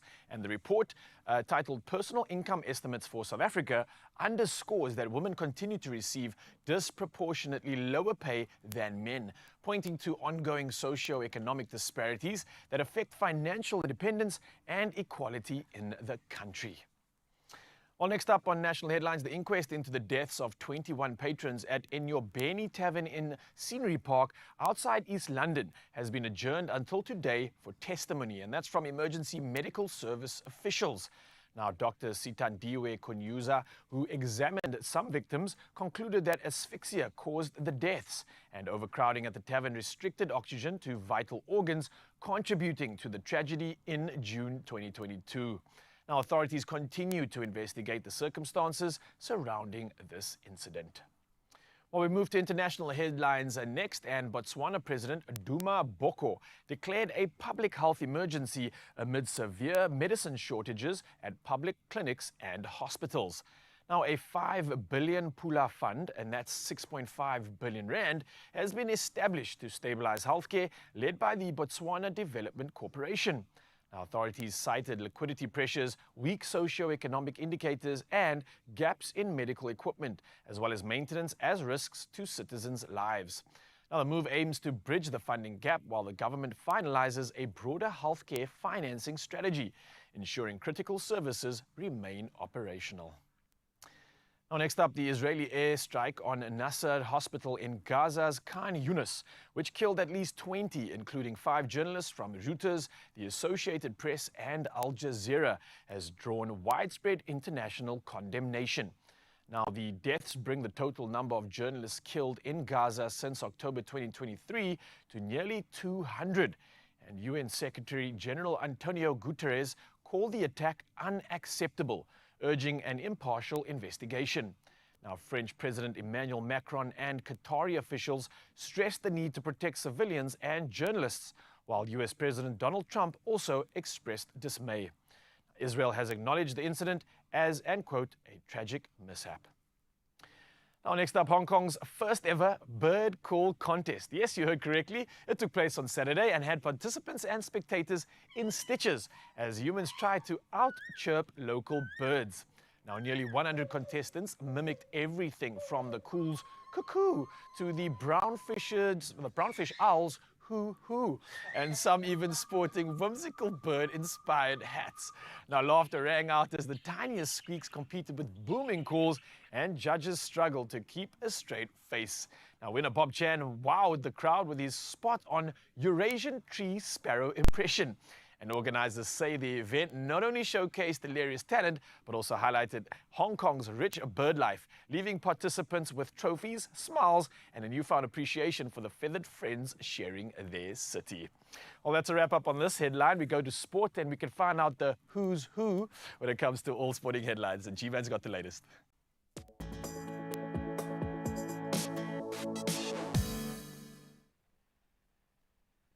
Magpies involved in action last night and they went down, but it was an absolute thriller. Before we get into the English Premier League, let's start with some great rugby news. Springbok captain Siya Kolisi, he is back. He's been declared fit for South Africa's two vitally important rugby championship clashes in New Zealand, where the Boks will attempt to end that 88-year winless run at the famed Eden Park.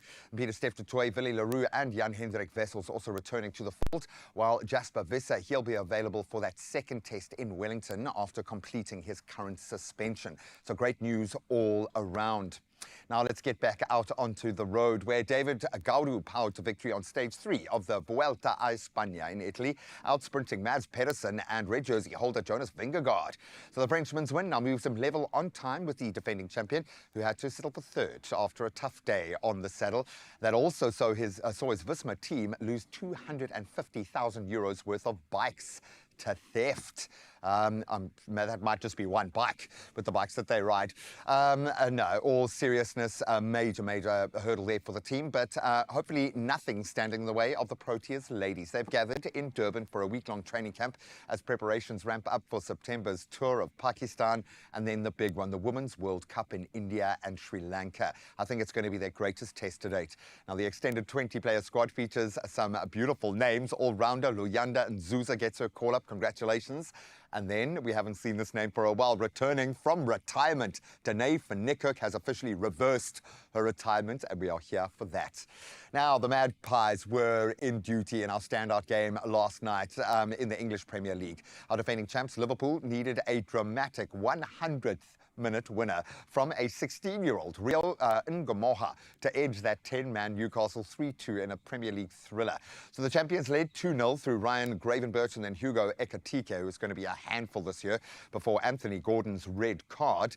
Then Bruno Guamares and William Osula brought Newcastle level, and that was before Ngomoha's brilliant late strike sealed victory at a frenzied St James's Park. It must have been madness, but that's what the English Premier League is serving up this year, and we love it. And that's where we leave our sport for now. Let's get our last update on the traffic.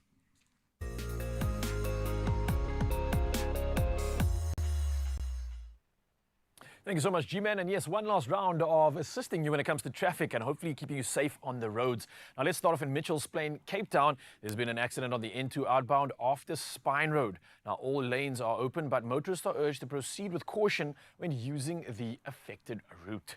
And sticking to Cape Town now, but moving to Athlone, if you're heading inbound on the N2, and that's near Jake's Caravel Drive, brace yourself because traffic is extremely slow moving. You can take a look at the visual right now to see what we're talking about. So please maintain a safe following distance and turn up those beats to keep you going through the traffic. And make sure that you buckle up and stay safe on the roads. For now, though, we dive into one last round of weather news.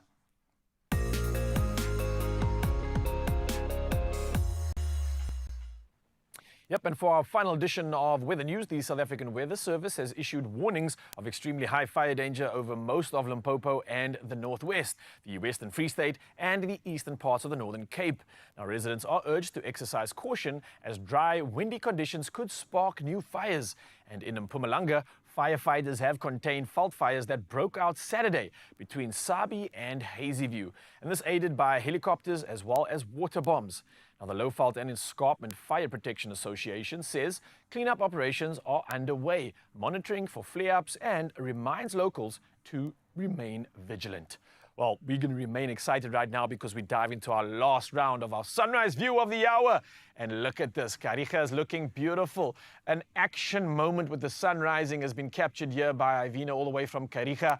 And you've got birds just coming through and showing you how powerful that silhouette is, even with the sun piercing through it. So Ivana, thank you so much. I love this shot, and this one officially sends us off into Monday. 20 degrees Celsius is what you can expect for the weather. But for now, though, a reminder for everybody out there to stay safe, enjoy this weather, and keep sharing your sunrise views, because tomorrow morning we do it all again. The number is 063 036 9649. For now, though, your last opportunity to see what temperatures you can expect on your side of town. Enjoy.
And those are your temperatures for today, Mzansi. And right now, I need to tell you about how the temperature in your life, it could rise in terms of money, but you don't want to go get your lottery ticket. Let me tell you, my friend, today we want you to fund a push up play Powerball and Powerball Plus for 76 million rand in total estimated jackpots this Tuesday. Make sure you don't miss out, because Powerball is for an estimated 31 million rand and Powerball Plus for an estimated 45 million rand. And all you got to do is either buy your ticket now in store or on nationallottery.co.za. You can also use the mobile app or cell phone banking, or simply dialing *120 *7529 hash for USSD. My friend, all of these details are on our Expresso show pages, so you can go check them out there. However, Panda Push Up Play Powerball and Powerball Plus for 76 million rand in total estimated jackpots today, and you could stand a chance to win big. I always tell you, crossing fingers for you, but something I never have to cross fingers for you, is that you're definitely always in the right place. Why do I say that? Well, coming up here on your Feel Good Breakfast Show, we're getting into a little bit of a beautiful #last resort competition with Cell C. We're finding out who the winners are, and then we are going to be getting into a brand new single from none other than Ubabete Zen. He is in the building, and he's not only going to be telling us more about what exactly it is that we can expect with his new single, but also what he's going to be doing at Scorpion Kings Live. It's all happening right here on Expresso. Stick around. We'll see you after this.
It's my feel-good breakfast show. Oh, yes, we're feeling good indeed on this Tuesday morning, all because you decided to choose to be with us as we get into the Lekompo movement, my friend. I am talking about the fact that Ubabete Haushwazan is here to tell us all about how he is a leader, in fact, along with the likes of Omakadzi, as well as some people that he's collaborated with, like Any Man the Guitar. And he's telling us all about his brand new single today. But also, he's been signing big deals and making big stages happen. Everybody, let's welcome the king. It is Babete Haushwazan. Mr. Dinamba, alrighty. I love you. My brother, I'm so excited for Scorpion Kings Live, where you're Yeah. going to be showing us, you're going to hit us with the music. Ke re Yes, bona. exactly. Yo boya. Go ba dia so. Exactly, uzobashapa. But let's start here because you Yeah. love music. You know, it also is a very big fact that your family is part of the reason why. Yeah. How did that help you in your career? You know, more especially with the part ya family ne. I can tell you it really like means a lot because like my family are supportive on like from get a trauma of tell a little day like Bible there for me. Going little day live on I bampona. Mo ke leng gona today like they're very proud on Tshwara. Yeah. So shout out to them. Nanti, we're very proud of you, Kesana, because you are the godfather of Lekompo. My godfather is. Exactly. Talk to us about this movement because it's now gaining traction in Mzansi. Uziva njani wena in terms of, you know, for those who don't really know what it is, how would you describe Lekompo and how do you feel about the fact that it's growing? Okay, you know, for me, Lekompo, it's a culture. It's a culture. Limpopo Yes. province. Yes. For me, Lekompo, kurki culture ya batho ba have fun. Kuring batho Limpopo like rata fun too much. Yeah, so that's why ba re makompo le rena ra thoma gender ra ibitsa Lekompo. So yeah. And how do you feel as the godfather that it's growing so much? You know, for me, it's like ke thagedi I'm sorry because like moshimane mongwe ke tswa to this village like ke nna motho wa mathomo like wa dira lo jelo like ja diega today in terms of music like yeah go ring. You feel proud. Proud, you know. Yeah, someone le mang, I'm the chosen one. So Come on. We have the chosen one in the building. And as the chosen one, you are signing deals with Sony, my brother. Talk to us about that. How did it come about? And why is it so significant for career yako? yeah, you know, go sign le Sony ne. Ke ntho engwe le reng for me like e right and ya nthabisha. Go re tlo jalo kompo rally navigate wa ngusha go ra le fa direction. So for now sign le Sony le kompo to international. Exactly. Yeah, to international go ring the movement to like le kompo. Go like movement to le kompo le o dira no. Yeah, so partnering with Sony even bigger. Yeah, bigger stages, bigger spaces. I love that. Yes, and Putwam Dinamba is out. And of course, Abantu are loving it. Tell us Nati about this single. What is it all about exactly? You know, the single Dinamba featuring Makadzi and Animan, like, you know, mo pilong, you know, sometimes Matatsarna get art like out so loena. That song would take actually very dear. Kela ringi lyrics on like the number. Yeah. I want to know because you will never know ring rumilo or like we are urumwa korika temela ya maybe to direla jidi boots but then when u dina ya one sorry yeah so the number this got the numbering after khono lo patala the bill. Yes. So yeah. I love that. Yes, I love yeah. that. Yes. But now we also know that you're going to be taking us by storm at Scorpion Kings Live. Yes, Scorpion Kings Live. What are you going to be bringing? What does it mean to you to even be working you know, with Okabs and what DJ Maporisa? Scorpion Kings ne. Kua ke tlo bontsha batho gore culture ya Lekompo gore ke ne gore e go redimo on sorry bang like gore kua ntongwe le ngwe tabele based on Lukompo and for those who like azanga ba ta Limpopo. Yeah. Ba ta ba like ba have fun ba feel vibe Limpopo ba make sure ba reka di ticket ka di 29 because ho ba feel go reng ba ka ra Limpopo as a whole. So you're taking us to Limpopo when there's Scorpion Kings live. Exactly, yeah. Beautiful. I'm taking you to Limpopo, yeah. So I'm so excited. Limpopo, one way. I can't wait to go to Limpopo on the 29th. Thank you, Exactly. Godfather of Lekompo. And I'm very excited for you to perform the number for us. Yes. Siyabonga, Butwan. No, it's fine. I couldn't know it's fine. The Godfather has spoken. Okay, no, it's fine. Zansi, listen, we always bring you the biggest artists. And right here today, it is celebrating the Godfather of Lekompo. In a little bit, he's going to be actually performing his brand new song, Dinamba. So you got to stick around for Dinamba. But for now, it's still on your Feel Good Breakfast show. Kept easy, Sheezy. What's happening, my honeys? In a world where every call, text and laugh really matters, that does sound like our world. Staying connected isn't a luxury. Let's be honest, it's a lifeline. Yeah, Come we on. talk about everything from family catch-ups to work wins and life's biggest milestones. You deserve a network that never lets you down. And that's exactly why Cell C's Last Resort campaign is here, because you can count on them to deliver that message. Now listen, this past week we asked you to share the powerful, heartfelt messages you've been trying to get across to no avail though, and you sure did deliver. We had everything from witty one-liners to tear-jerking notes and everything in between. Your entries reminded us how communication truly connects us all. So let's take a look at some of the standout messages that we got, because we got a lot. Yeah, and thank you for doing that. You did make our job a lot easier. I love the start of this. Mom, please stop ignoring my calls. I promise I'm not asking for money this time. Just wanted to say I love you, and dinner at your place always tastes better than Uber Eats. Nompumalelo, Zesile. That's brilliant. Oh, brownie well done. points. Major brownie points. Well done. We got another one here. Last resort to my sister. Stop ghosting me like free Wi-Fi signals. Mom made you your favorite Sunday lunch and she's waiting with that look only you know. Come home before she calls the ancestors for a family meeting. And this was in Sikimdebuka. What a beautiful message. I love that.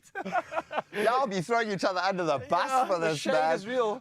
This one is funny. Dad, please answer. I need your secret pride marinade recipe before the guests arrive. Help, help.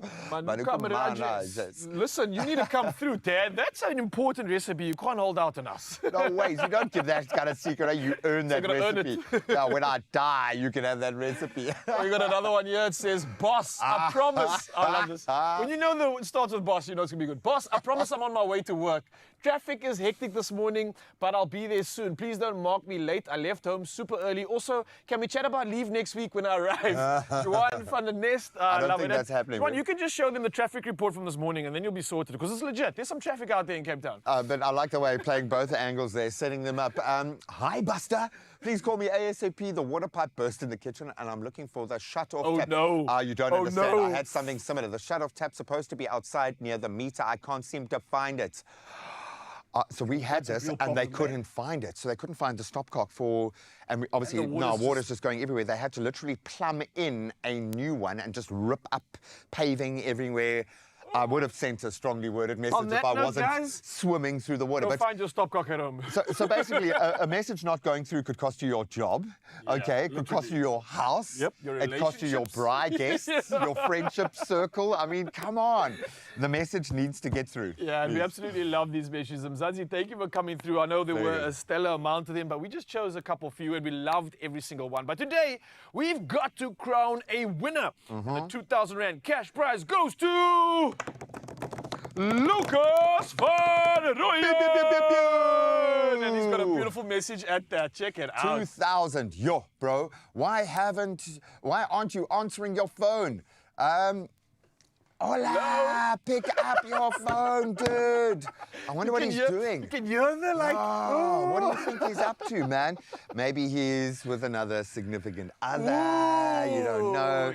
Just don't sell him out. Now, I love the fact that we're throwing people under the bus with these messages, because that's the bottom line. So listen to this. So we actually got in touch with our winner, Lucas van Rooyen, before the show to find out what's going on here. And he told us his message was actually meant for his son. Oh, wow. And he laughed, saying he doesn't understand why my kids even have phones if they never See, answer them? he was trying to use the lingo. He Yeah, was trying like, to talk a little bit come cooler. on, bro. Like, hit I'm me up. cool.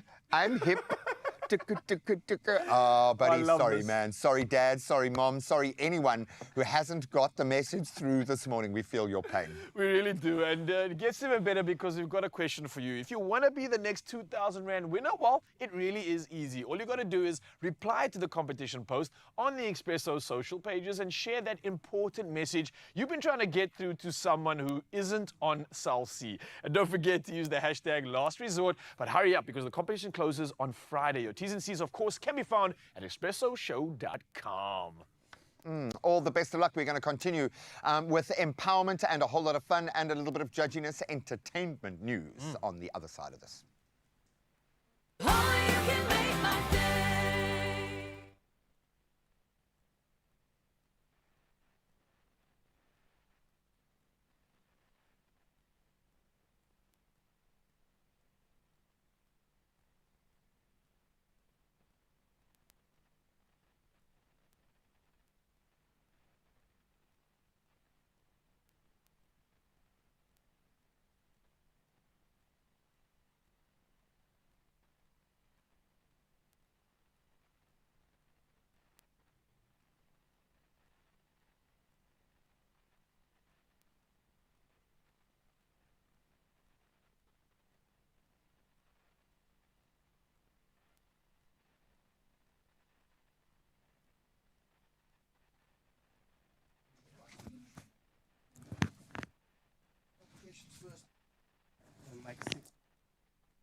Was hospitalized in Los Angeles.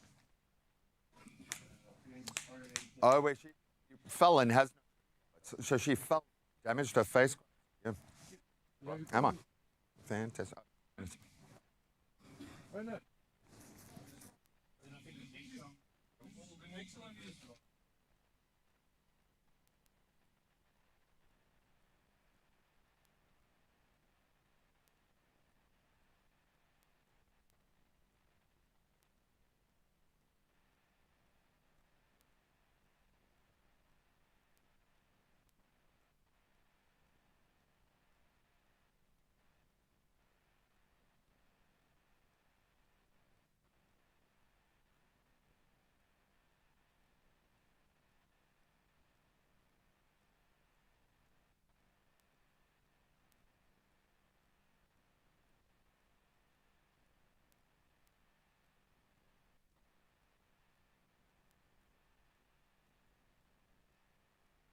It's my feel-good breakfast show. Oh, yes, you beautiful people. Welcome back at your Feel Good Breakfast Show. We're about to make you feel good with someone who's just joined us today. A man who's not just making headlines, he's rewriting them. I want you to officially say hello to Jade Campbell, South Africa's first plus-size male model, celebrated cover star, and fearless tastemaker, who's redefining what it means to be influential in entertainment, fashion, and culture. And we're absolutely thrilled to have him here to unpack the latest in entertainment news and pop culture buzz. I think this one deserves a round of applause, man. Come on now. I want to say welcome home, but this isn't your home anymore. The City of Gold has stolen you. Why and how's it going? Why? I felt like, everybody requires growth. Yeah. Yes. And that was the next step for me. I wanted to challenge myself in different ways and forms, especially doing what I'm doing, but elevate it to a business form. Brilliant. And that was the only place I felt that I could do that. Wow, Yes. man, I love that. And I'm loving it there. It's Prospecting, been a I year, like it. and I have no intention of coming back just yet. So this is definitely Jade Campbell 2.0, level up edition. We're going to volume 1 soon, 2.1 soon. Crank- I like it. And No, loaded, you've cranked it up. You've done runways, you've done covers, and massive congratulations because you've Thank you. owned it. I absolutely love that cover look as well. But let's talk about one of the fashion moments that you'd maybe rather forget, because I know every moment of yours is a win. Give He's us one. supposed to be judging other people. We're not Yes. judging him. Come on, no, I do Am like I this. not? You've got to humble him Situation. first. He's gotten so high. Just humble him a bit. Okay, cool. So, funny thing is on radio, 3 days ago, someone had asked me this. I haven't had a bad experience, to be honest with you. Yeah. I think that I've only worked with great people within our industry. So, to be honest with you, I haven't had a bad experience. But when I do, surely we'll be talking about it. I know. I'll be outing that person 100%. Yeah. And the crazy thing is we kind of would expect a negative backlash when you put yourself in these spaces within fashion and beauty. But you've just kind of embraced it.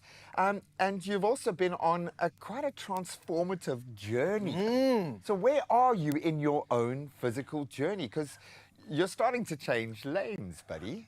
Yeah, half of me still in Joburg. Exactly, I was I gonna forgot to say. pack it in my Oh, you luggage. look incredible, man. Thank you so much.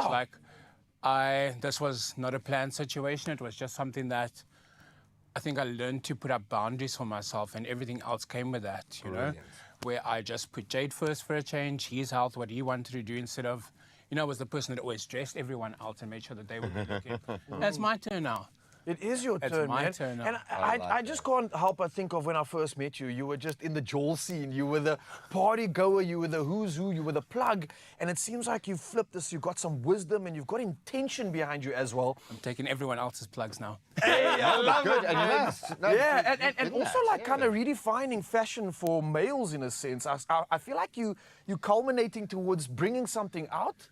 You know, for me, I just believe that fashion is for everyone. And I think especially within, like, you know, the masculinity of it, it's a lot of guys struggle to be vulnerable within it and express themselves through fashion, through just like, you know, showing emotion in who they want to be and what they want to become. And yeah, that's my job, to redefine, inspire, let someone else know I can also do that. And what I love it is, this is kind of the reversal, because every time generally you would give me a call, and we're like, okay, it's time to start cutting, it's time to get into shape, I'm going to have to put on a swimsuit and go and walk a ramp. But you've given such beautiful opportunities for people within the industry, so I'm glad that you are getting your platform. Now, can we turn on the Judgy Jade? Yes, let's Thank go you. for it. Okay. Please. Let's start judging Judgy some Jade, people, let's please, dive now. into one story here just to my warm favorite. things up. And we're talking about Grammy-winning artist Lil Nas X, who was hospitalized following a dramatic incident in Los Angeles. Now listen to this. The rapper, known for the genre-defining music and bold public persona, was reportedly found walking in the street wearing only underwear and cowboy boots, appearing disorientated and engaging with passerbys. Now, before being booked, he was transported to a nearby hospital for a suspected drug overdose. Now, the incident follows a series of health-related revelations from the 26-year-old star. And earlier this year, Lil Nas X disclosed that he had suffered partial facial paralysis and had cancelled performances to focus on recovery. Now, fans are urging compassion and privacy, while, well, some critics have called out the music industry for failing to provide adequate mental health support to its people and its artists. Jade, we've seen this in South Africa, right? Yes, and it's like, you know, the problem is when you sign up for this industry, what's privacy, firstly? This is true. But bear in mind, he is walking the streets in his underpants, in a pair of cowboy boots. Maybe not quite as zhuzh as yours.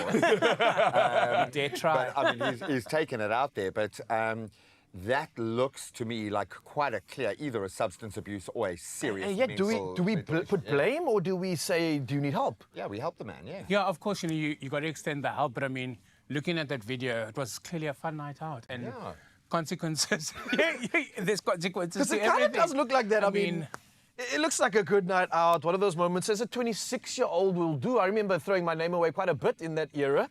Not to say I'm proud of it, Did though. you ever have pants or a shirt on? I kind of imagine you in your 20s. I'll give you that. I didn't see you walking around like I that. just had a Speedo, just in case, bro. It was ready. Maybe in Musenberg. That's too far, Jay. That's too far. Joburg has changed you, dude. Well, we've got Cape Town and Joburg's finest all bundled up into one. Jade Campbell's not going anywhere, and I want you, Mzansi, to stay tuned for all this magic, because the Skinner and Gesalsos continue, and it's going to get hotter. Don't go anywhere. Oh, man, listen, I am so excited for what is about to happen right here at the Samsung DQX in Johannesburg. And friend, turn up the volume, because Dinamba by none other than Babete Gausha Zen featuring Forgive Me, Makadzi, as well as Any Man the Guitar. It is in the building. Let's make some noise, everyone.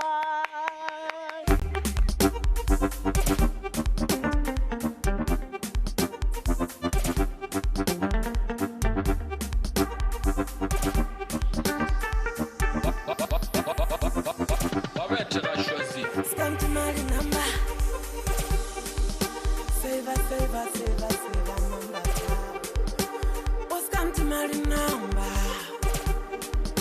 Save number. Uru wa wa wa wa wa retuwa. Save number. Uru wa wa wa wa wa bajela. Pay and clear. What's come to my number? Utumwe utomberekisha unyadorega koloye. What's come to my number? Utumwe utomberekisha unyagela ubatela pele. Uru wa wa wa wa wa retuwa. Pay and clear. Uru wa wa wa wa wa retuwa. Gotta save the number. Abe upatela pili, sunyaga mutusi. Upatela pili, sunyaga mutusi. Ende oreka koloi, sunyaga mutusi. Oreka koloi, sunyaga mutusi. Ona ore wa wa wa wa wa reko. Gotta pay and clear. Ore wa wa wa wa wa na mela.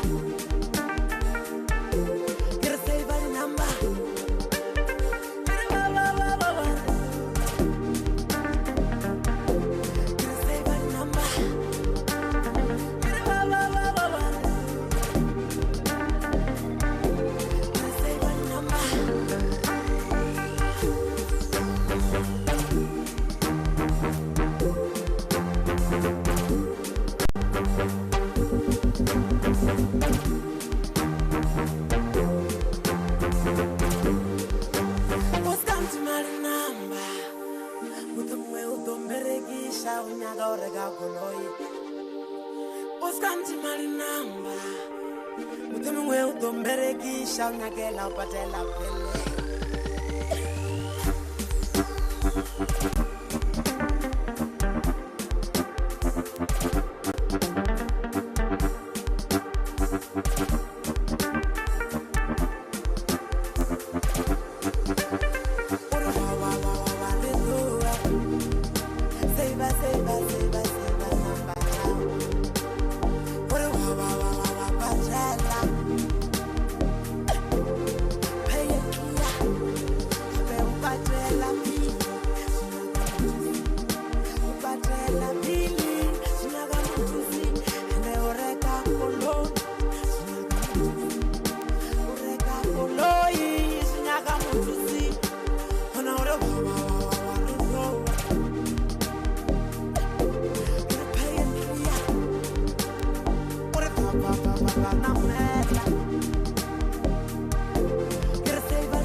Oh man, why does it all of a sudden feel like a Friday? I think it's because the godfather of Likombo is in the house. Everyone,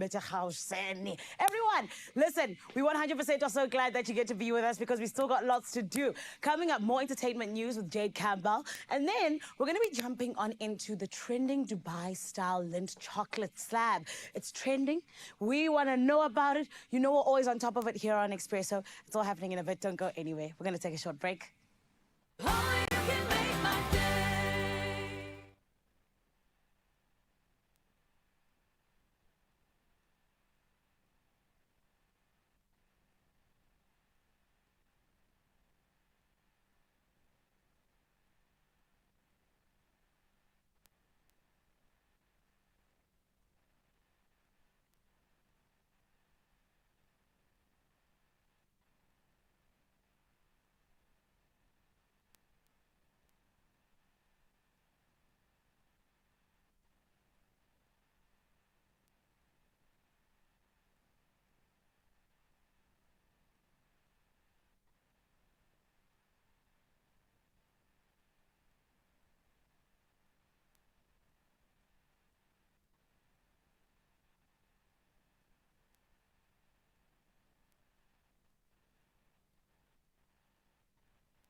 It's my feel-good breakfast show.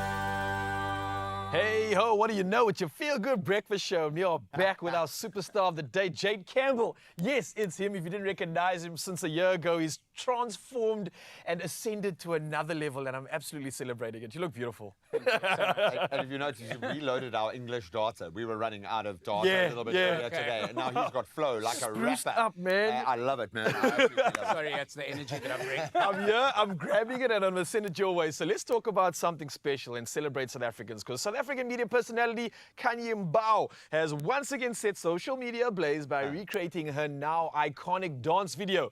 And this time with her siblings, Lasizwe, Chantal, and Jabulile. Now, the original clip, filmed nearly a decade ago, featured Kanye vibing solo at a party. I don't know if you guys can actually remember this one, but it recently resurfaced and sparked the viral Kanye Core Challenge. And that was on TikTok. And in the new video posted by her sister, Chantal, Kanye leads the choreography with a signature flair while her siblings try and hilariously fail to keep up. Lasizwe literally stood there frozen like G and I would probably. And then for the most part of the clip, while Chantal and Jabulile bowed out very early in the game. And I love this. It's so cool to see how this is still working. G, you and I actually tried to... I don't think we did too badly. Not actually, Lasizwe, thanks for making us all look good, bro. But, yeah, not too bad, but I just... Kanye is just so spicy. Yeah, man. do you remember that challenge at all, Jay? So to be honest with you, people are going to laugh. I'm a new TikToker. Oh, wow. Just started not too long ago, so I'm going to have to wheel up the bones and educate myself so that I can also do the dance. Well, if you want to see how not to do it, you can go and check out myself and Ryle doing it. There we go. Here's our attempt. Listen, bear in mind, we had no practice here. I didn't know what we were doing. that's not too bad. It kind of looks like we're being attacked by a swarm of bees, hey? We've got like a swarm of bees attacking us. And there we go. That was the bees there. And then, yeah. It's giving the anxiety. Hey, that's not bad. Look, at least we look South African. At least we look like this is where we are supposed Modus to be. operandi is to have a smile on your face and enjoy it, and I think that's the best part. So we're challenging you, Mzansi, to go take on that challenge right now as we carry on with some of our headlines and move to Millie Bobby Brown. Okay. Our 21-year-old and her husband, Jake Bongiva, who is 23 at the moment, I believe, have officially entered a parenthood after adopting a baby girl. Oh, wow. Now, the joyful couple shared the joyful news in a heartfelt Instagram post, writing the following: "This summer, we welcomed our sweet baby girl through adoption. We are beyond excited to embark on this beautiful next chapter of parenthood in both peace and privacy." And then there were the three. Well, Millie has long expressed her desire to become a mother. So Millie Bobby Brown's transition from teen icon to young mother marks a new chapter in her already remarkable journey. And I've got to say, this is young for youngsters to be doing something like this. This is, I don't know. I don't want to be judgy. I mean, also, let's be real, they got enough money in any case. So. True. I love the adoption story. I think it's one of the most beautiful elements of humanity, the fact that we are able to form those kinds of emotional connections, and it's amazing. It happens on a physical level immediately. It's a beautiful thing, and she's cool. I mean, she's hot property in Hollywood, so I wonder if this means she's going to take a step back. Ooh, more than likely, I suppose it comes with the territory of being a mom, a young mom. You know, they recently just got married. I don't even think they've been together for not even that long. Not even that long, but I mean, if it's their time and they feel that, you know, who are we to take it away from them? Yeah, Listen, Jade, you've obviously worked with many artists. You're Yeah. plugging them in, you're working at events, and kind of almost like an artist manager in a sense as well. Seeing women go through the industry, dealing with things like pregnancy, dealing with relationships, it's not easy, right? No, it's not. It's like, you know, you're putting yourself as a person on a backburn because you bring in something else to life. And it's like I talk about being selfless, but, you know, it's finding a different level of selfness to be able to, you know, do that kind of a thing. So I take my hats off to mom and dads. Yeah, and I wish they didn't have to pay the pink tax. That's absolutely to come back, yeah. because we're losing people in their prime, and especially within the professional space, years of study and get to the point of starting a family, and then suddenly we take away their card. Yeah. Okay, you can go and have your baby and then never come back again. And I think we're missing a trick there. But within the entertainment space, it's awesome that I suppose someone young is making a vocal thing that they are adopting and that they are growing their family. I love that. Yeah, man. Good luck. Beautiful one. Good luck indeed. And G-Man, I believe you've got to go do something exciting, so we'll send you off in a bit. I think the Yes, more chocolate. I don't know. Yeah, I'm we're gonna not go find out. complaining. See how eagerly he got up there, but we're still out with Jade Campbell. We're going to touch on our last story right now because Tori Kelly is officially expecting her first child, and that's with husband Andre Murillo. And fans couldn't be happier. Now, the couple who shared the news in July recently shared a touching video that captured Murillo's stunned reaction to a positive pregnancy test left on the table. And Kelly teased that it was the first time that she'd ever seen him speechless. His only words was breathless, "Whoa." And this joyful news comes after a serious health scare in 2023 when Kelly was hospitalized for life-threatening blood clots in her lungs and legs. Her recovery was a turning point, and she's since expressed a deep gratitude for life and, of course, love. And what a beautiful story at that, Jade, yeah? Very beautiful. What was his response, did you say? Whoa! Exactly, there goes my bank account. You think that's what it was about? Oh no, we've got to be ready. No, I mean, come on, look at them. They look happy. They look like they've wanted this. But I think, yeah, he was like, wow, for a reason as well. There's deeper line feelings. I think so too, but I really love this moment that was shared. It was so genuine, so authentic. I think any man is definitely going to have excitement on the inside, but it's always weird to see how they express it on the outside. On the outside, yeah. Is it a shock? Is it a, oh, okay, I need to start working? Well, for social media, okay, we're done recording. Well, Jade, you superstar. It is so good to have you here. So good Thank to you see so you much for rise having and me. share some of your journey with us. I hope to be chatting to you soon because you know it's going to be nothing but glitz, glam, and showbiz. You know how it goes. Well, you beautiful soul, enjoy the Thank rest of you your so day. Thank you much. for joining us. And Mzansi, that's what it's about. We're heading to the kitchen now to fill up our bellies after a lot of insightful news. And G-Man, I think, is very excited about this one. What's happening, bro? Well, I don't know if we're going to be filling our entire bellies with this particular chocolate, but our chocolate journey this morning continues, and this is going to be a high point. I think many of us might have seen the viral Dubai chocolate trend. There is a reason why the world is focused. Today, we are going to let the Lindt master chocolatiers transport us to a world of luxurious indulgence with their Dubai-inspired chocolate that features a delicate filling of exquisite pistachio paste and crunchy karaif, all enrobed in smooth, melted Lindt milk chocolate. Say That no got more, you bro. here I had to get you like you off to that. transcended What words to are this you- place. what I words are know, you teaching magical now? words. Magical words. I'm creating a magical thing here because this looks absolutely amazing. You don't understand. Okay. Zanele, I understand in Joburg you too don't have to suffer from FOMO. You have got your Dubai-style chocolate with you. Can we see the proof, please? There we go. Ooh, Yes, I yay. do, my friend, and I'm so excited. I literally saw this in the shop the other day, and I went, I need to get myself some. And now we're here, and I cannot wait to taste it. Okay, so should we open? Yeah, so are we going to like simultaneously do a tasting Yeah. in Joburg and Cape Town at the same time across South Africa? This is a first for sure. Hey, guys. Come life-changing. on, You know, yeah. on another planet somewhere, they're Okay. like, what's happening on Earth right now? Okay, I'm going to open mine. It even has like Ooh, a so beautiful pretty. package. Yeah. Ah. Zanele, how does it feel opening that thing up? It's like you're opening up a golden bar of magic right now, yeah? I know, I feel like Willy Wonka, right? Number one. But number two, I feel like I'm in Dubai, okay? I feel like I'm in Dubai, my friends. And I'm waiting. It looks so beautiful. Okay, must I put it in my mouth now? Not yet, Okay. just wait. Wait, Just do it wait for us. simultaneously. No golden tickets, unfortunately. Grab yourself a little piece. No, you can have both. The chocolate is the golden ticket, friend. The chocolate is the golden ticket. Yes. Okay, we are locked and loaded. Okay. 3, 2, 1. Ready. Go for it.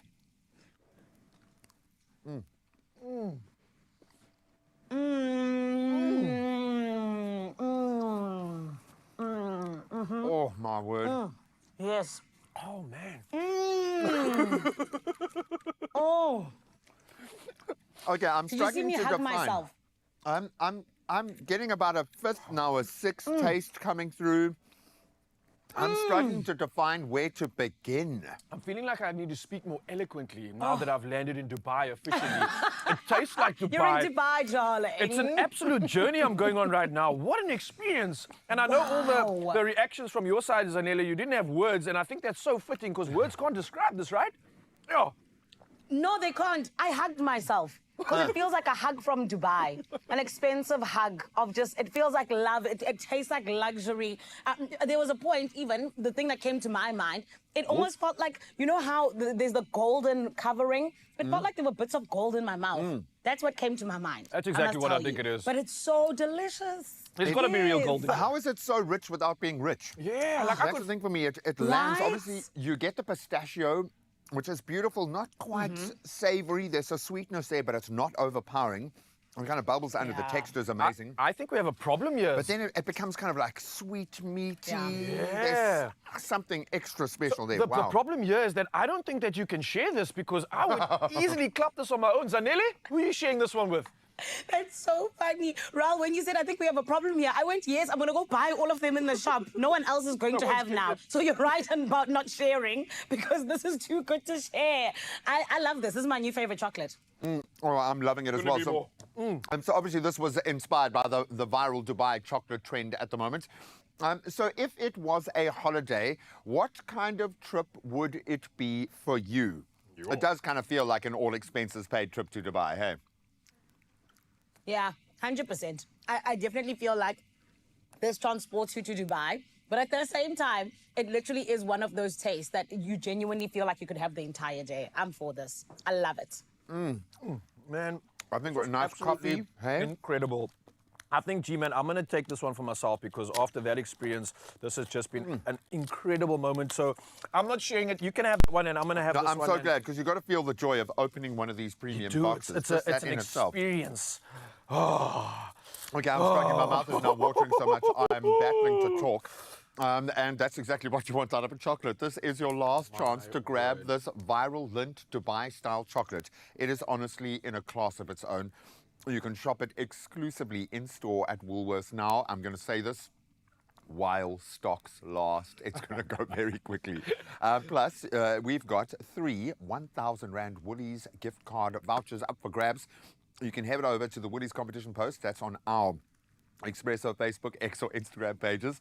Post a photo of you taking a bite of the Lindt Dubai inspired chocolate. You might want a bit of sound in there as well. Tag at Woolies_SA and at Expresso to qualify. And of course, don't forget that all important hashtag Woolies X Lindt Dubai style. Competition closes midnight, Sunday, the 31st of August. We're going to get a lot of entries for this one. So you better go and check out those T's and C's on expresso.com. Absolutely. Now, Zanele, I know there's a picture that we've got to look forward to. So I'm going to start off by making my pose. I hope that's a winner. What about you?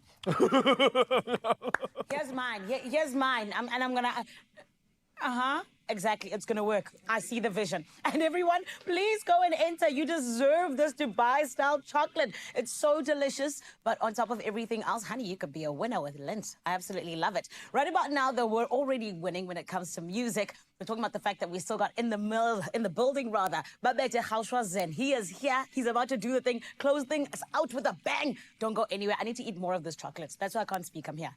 Bye. I'll see you after this.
It's my feel-good breakfast show. All right, yes, sorry, we probably still have chocolate all over our faces and in our bellies. Absolutely delicious. And right now, you can buy chocolate, as much chocolate as you want if you win. You can get ready to panda, push up, play your Powerball and your Powerball Plus for 76 million rand. That's what's up for grabs today in the jackpot this Tuesday, so please don't miss out. Powerball coming at you with 31 million rand. Powerball Plus an estimated 45 million rand. Yo, these are lots of millions, and here's how you get it. You can buy tickets now in store on the nationallottery.co.za website. There's the mobile app, cell phone banking, or simply dial *120 *7529# and then follow the USSDs. And follow the trail to our Expresso social media pages as well. Some of the best content you'll find online, especially our dancing. And then you'll also find the details on how you can play your Powerball and Powerball Plus for that 76 million rand in the total estimated jackpots today. All the best of luck. Share the love. Absolutely, man. And you speaking of dancing, it's an opportunity for us to dance right now because it's performance time. So let's squeak some tacky. Yes, it is, baby. Performance time indeed. Babeta Zen is closing out the show featuring Crusher as well as Clement Mosa. However, this specific song, my friend, is going to make you move. It's in the building. Let's go.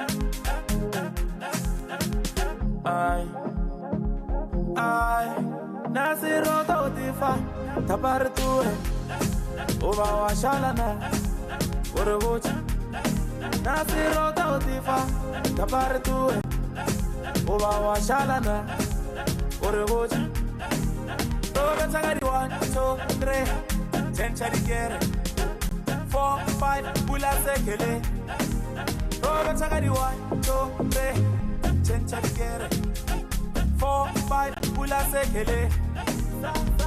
Saga, saga, saga, saga, saga, wena.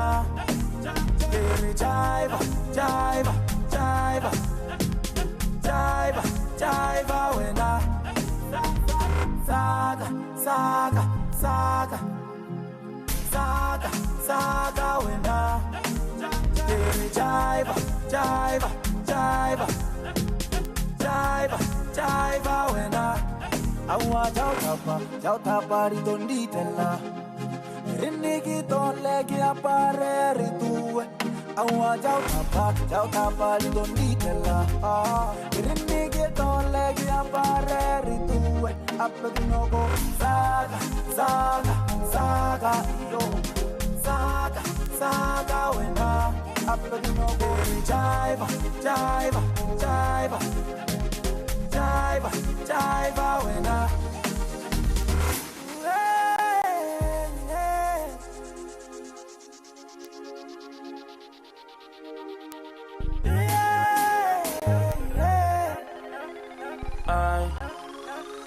I, Nasiro Tautifa, Tapartue, Oba Washalana, Orogochi, Nasiro Tautifa, Tapartue.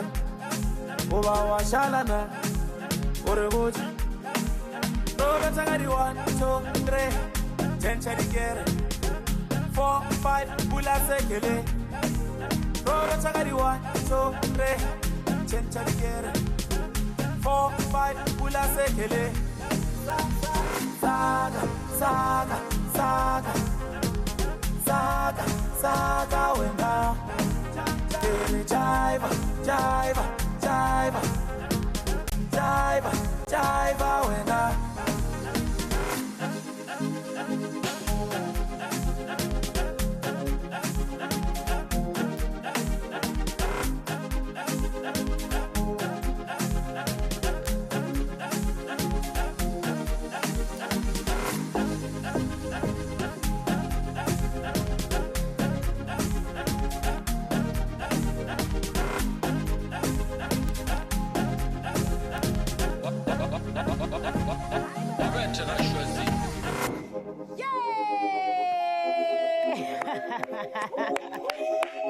Come on.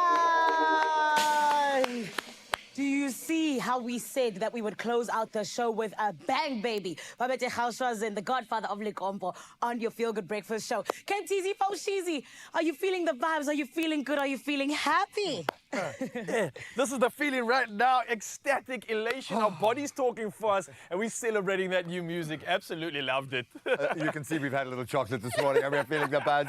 Absolutely amazing show to all the amazing women in our space. Zanele, first and foremost, our princess, our queen, along with her charges there. Thank you so much, babe. What an absolute wonderful show. And well done again on the SA Sports Awards. You superstar. I don't think she can hear me right now.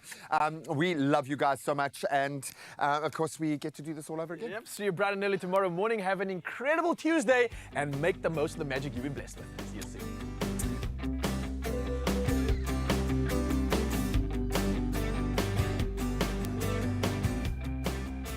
Another Feel Good production.